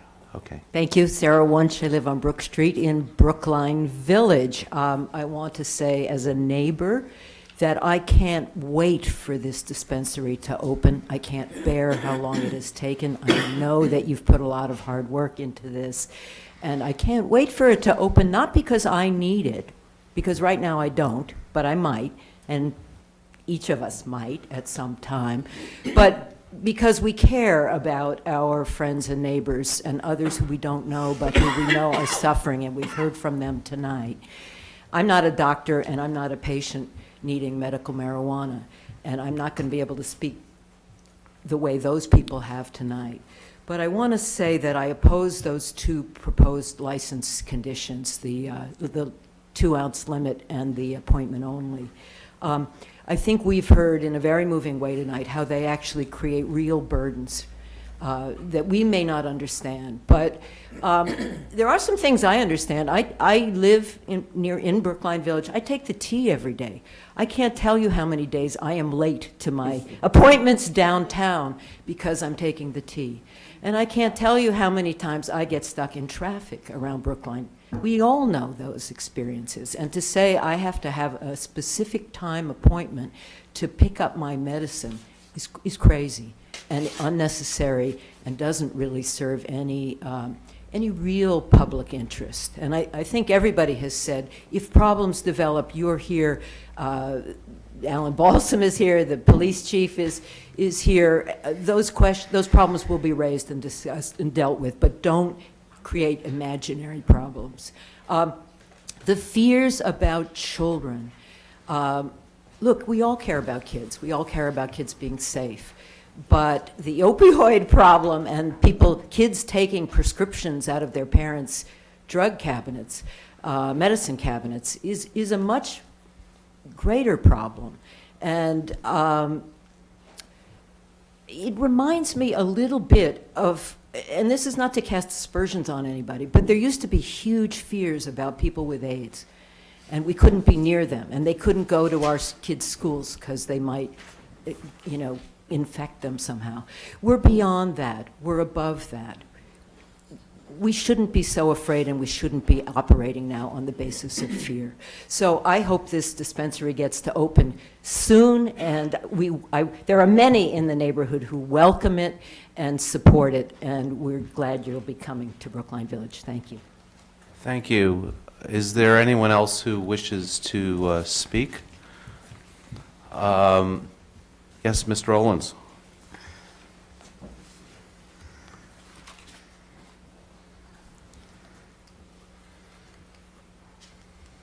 Thank you, Mr. Chairman. Andy Olens. I live on Wallace Street and a town meeting member from Precinct 5. I don't want to get into the discussion of the restrictions that are proposed tonight. You heard enough from everybody on these points. My concern about this location is the same it has been from day one. The parking lot doesn't work.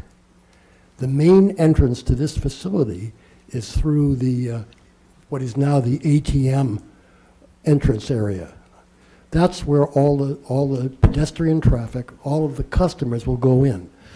Everybody goes up and down that driveway, and that's right on Route 9. I really think that that's a significant problem and a potential danger. The one thing I am delighted with in all of this is the requirement for a uniformed Brookline police officer out there for at least 15 months, as I understand it, to deal at least with the traffic issues, with the cars roaring up Route 9, and people trying to gain access to this facility, which is going to be particularly difficult when there's snow and ice on that driveway, which is has a considerable slope to it.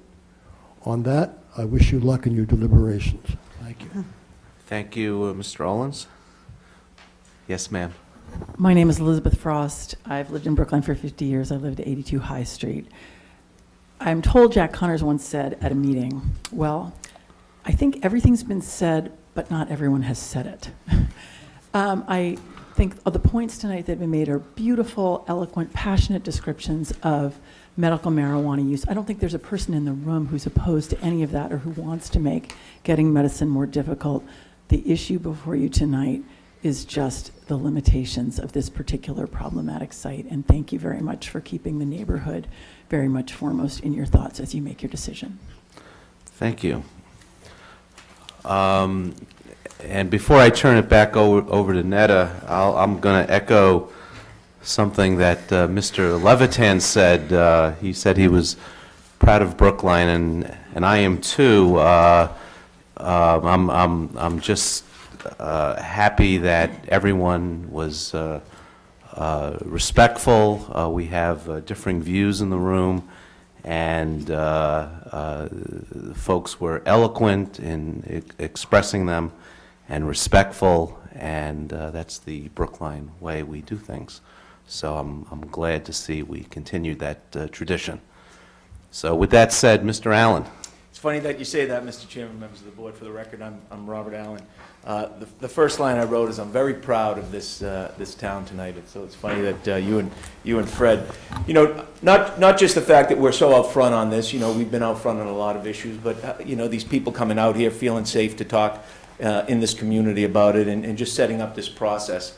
I guess, listen, I'm never the smartest guy in the room, and there's a lot of people here tonight that talked about the conditions and why some of Nancy's proposals didn't work for them, and I suggest you certainly defer to them. But let me just talk about the process. The one thing that I struggle with is, this board put together a process. We know how to do process in Brookline. We had 2 selectmen on the process. Granted, they're not on the board anymore. But all these issues that Nancy raised, those 3 issues particularly that she had trouble with, were vetted in a situation where this group was strictly charged to look at it. They had professionals around, they rolled up their sleeves, a bunch of compromises were made, and these issues will come out. And it seems to me that what came out of it is listen, let's put together a traffic demand management plan based on the conditions that we're imposing, and let's see if it works. And that makes a lot of sense, and that's typical the way we do things now. Very hard to make last-minute changes, Nancy, because, do we have to change the traffic demand management plan that was geared towards this type of facility? Also, do you worry about, people not wanting to make appointments in the morning, not wanting to make appointments between 4:30 and 6:30? Are you crowding them into, certain hours that might not work for them? So I don't know the answers, you don't know the answers, and I get that, but they worked through the process. And the 2 things I would suggest to you that you have is you're issuing a license, right? You've issued tons of licenses for other things. If there's a problem, you call them back to the mat. Every year you have to renew them. They have to prove it. So the second thing you have is that special permit process. This traffic demand management plan, I've been involved with 2 hotels opening in this town, to Brookline Place will eventually open. Those traffic demand management plans don't come close to what's being imposed on that. Between that traffic demand management plan, the licensing review committee, and DPH, this will be the most regulated business in Brookline. And maybe that's a good thing. But what I'm suggesting to you, it seems to me that this board did its job by laying out a process. The licensing review committee did its job by putting in the conditions. The zoning board of appeals did their job by protecting the neighborhood. Now it's time for NETA to step up. They accepted all these conditions.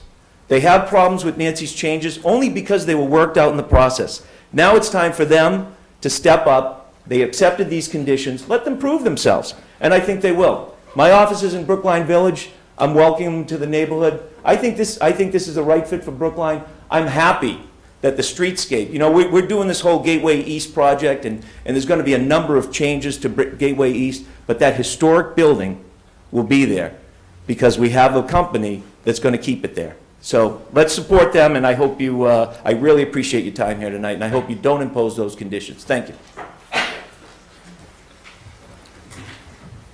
Okay. Well, we've been at this for 2.5 hours. Would anyone like to give any impressions? I don't think, we're not going to vote tonight because I think we heard a lot of stuff that we need to think about, discuss with council. One thing that I would like to think about is, instead of the language that Nancy proposed, take the language in the application that I had read earlier, which has, during this opening period, a careful analysis of how the traffic would work, and then notice to the town that they're going to transition to the quote normal model. So that's one thought that I have. I have a couple of thoughts, and I'd like to mull it over some more, but it does seem okay to me not to have appointments if you're going to walk to the facility or you're going to take the T, because that doesn't affect the traffic pattern. The problem with this site is the teeny tiny parking lot. It's really teeny tiny, and it's not going to accommodate, it doesn't accommodate many cars, unlike the other facilities that Superintendent Morgan told us about. It's really the only issue to me in terms of the appointments and the teeny tiny parking lot. So I certainly, if somebody's being brought over by the senior van, or they're, being dropped off by a friend, or whatever, that seems to me to be a different kind of situation than somebody who's driving from New Hampshire or Maine, and obviously, an appointment means, there's some leeway in the appointment. I mean, I'm not suggesting if somebody's 15 minutes late, they shouldn't get their medication. That would be ridiculous. But we have to have some way of working with this teeny tiny parking lot. And we already know that the parking around the area is very limited, very difficult. So I'd like to think about that issue, and whether there's some other solution. In addition to which, I think during this period when we're the only facility in the regional area, it puts a bit more of a demand on us, and we want to be able to accommodate the patients. But we also want to make sure that this teeny tiny parking lot isn't overwhelmed. So when those other facilities open in Newton and on Milk Street, and I assume that there are going to be others, that's going to bring some relief to the traffic. And I don't mean the bicycle traffic or the T, or the people who are taking the T, or the people who are walking. I'm thinking more about the cars. So I'd like to have some opportunity to think about that and, consider it before we come to any final conclusions. Let me ask, I see Ms. Selko in the back. Can you or someone else address the traffic demand management plan that we've heard about, that and how that might help the situation here?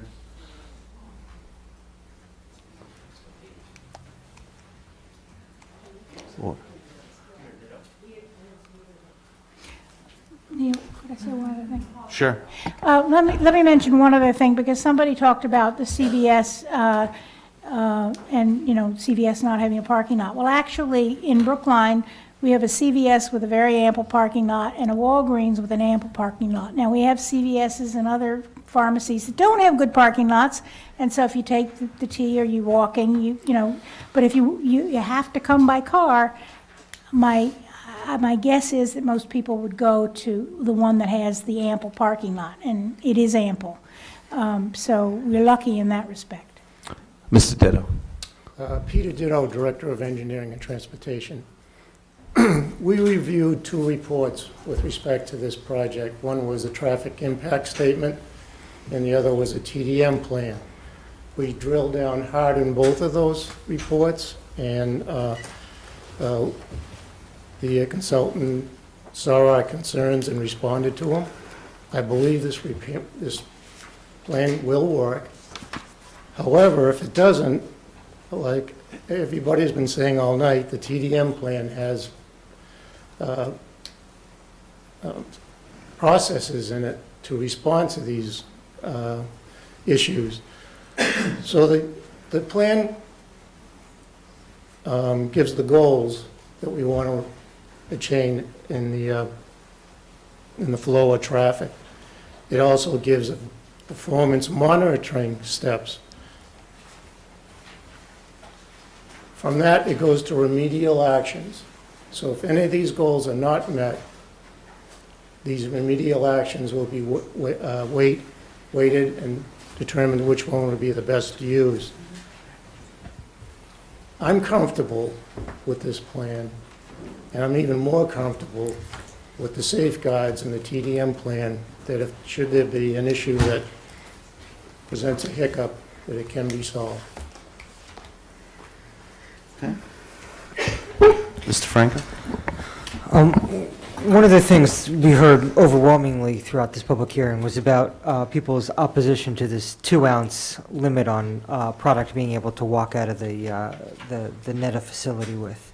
And I heard those comments loud and clear. And one of the things that I want to think about over the next week or so is about whether that 2-ounce limit is the right amount, if we should entertain a proposal or an idea to increase it to 4 ounces, 5 ounces, 6 ounces, or that idea is just a non-starter in general. So just a message to my colleagues here that something that's on my mind, and something I'm going to be thinking about. One other comment. One of the things that I'm very concerned about is about this DPH requirement for 10 ounces, and I understand that that's DPH's determination about what an adequate 60-day supply is, but it's something that weighs on my mind, and something I'm also going to be thinking about over the next week or so. Yeah, Selectman Green. I'd like to say in response to that is, I'm not a doctor, I'm not sick yet, fortunately. No one in my family, has to rely on either painkillers or any other problems. And, I'm willing to some degree, defer to the experts who are doctors and who are experts in these fields in terms of the issue of appointments, the issues of amounts that are appropriate for people to receive. And I look at it from the standpoint of, those of us who are fortunate enough not to have, illnesses or issues of pain really have no idea what it's like to have to deal with those illnesses and at the same time juggle getting appointments, getting your medicine, and doing everything else that happens in their lives. I mean, I've had some experience with that with my mother many, many years ago. I mean, we have no idea. So we have to be very careful about how we look at these issues and not be too loose in expecting that people can accommodate what we view as ways to address traffic management or diversion issues, et cetera. I think we have to really be very, very careful, and I'm going to be very careful in terms of taking those things into consideration. I'd also like to say that we had a school hearing a couple days ago, and this hearing tonight on issues that are somewhat controversial or contentious in the community. I want people to know that I received a lot of information that's been very, very helpful in terms of my understanding of the issues and how to think about them. So people should not think that coming up and spending 2 or 3 minutes talking to the Board of Selectmen does not have a very, very important and positive impact on our decision-making processes. Tonight's hearing, I've taken copious notes. They've been very helpful in terms of orienting me to how we should approach this issue. Selectman Daley? Yeah. Well, I will say I have been on this board through the whole process, and one of the things that representatives of NETA stood up and said to us, and we repeated to town meeting, was that they were going to use a largely delivery model, because it is a difficult site, and that was something that was definitely said publicly to us, and I know it was said at town meeting. And we also, one of the people who was on this board and is no longer on the board, stood up at town meeting and said we were going to implement some of the types of regulations I'm suggesting, like appointments and things. So I feel like we have to seriously consider these things. I thought that Dan Saltzman said it very well. There are tons of pharmacies around. There is going to be one of these facilities, and as you said, Selectman Heller, I drove over there today, and I drove in the parking lot. It's very small. It's very steep. I mean, you're going to have another entrance because people cannot walk down go from the T and walk down that slope when it's icy, I think. But it has a lot of problems there. There's a lot of traffic in Brookline Village in the afternoon, and that is my concern. And I'm not trying to restrict anyone from getting their prescription, but I would think for people that in wheelchairs or whatever, you might like to have it delivered to you instead of having to come in. And I don't know if you're in one of the facilities where you're allowed to accept that, but I would think that that might be very good for people that are sick or wanting to be at home. So I'm going to review the transportation demand management plan. I mean, frankly, you can tell your employees they have to take the T. You can't tell all of your, many people with medical conditions that they all have to take public transportation. So I think that there's going to be quite a bit of traffic, and that is what I'm worried about. Okay, I think I'm going to end it here, I think. Thank you all for coming, and in the next few weeks, we'll be putting it on the calendar and hopefully get to a vote, and we'll be in touch with questions or anything. We'll work through Town Council's office. Okay. Thank you, everyone, for coming and giving us some great information. And that concludes our business for tonight. Thank you.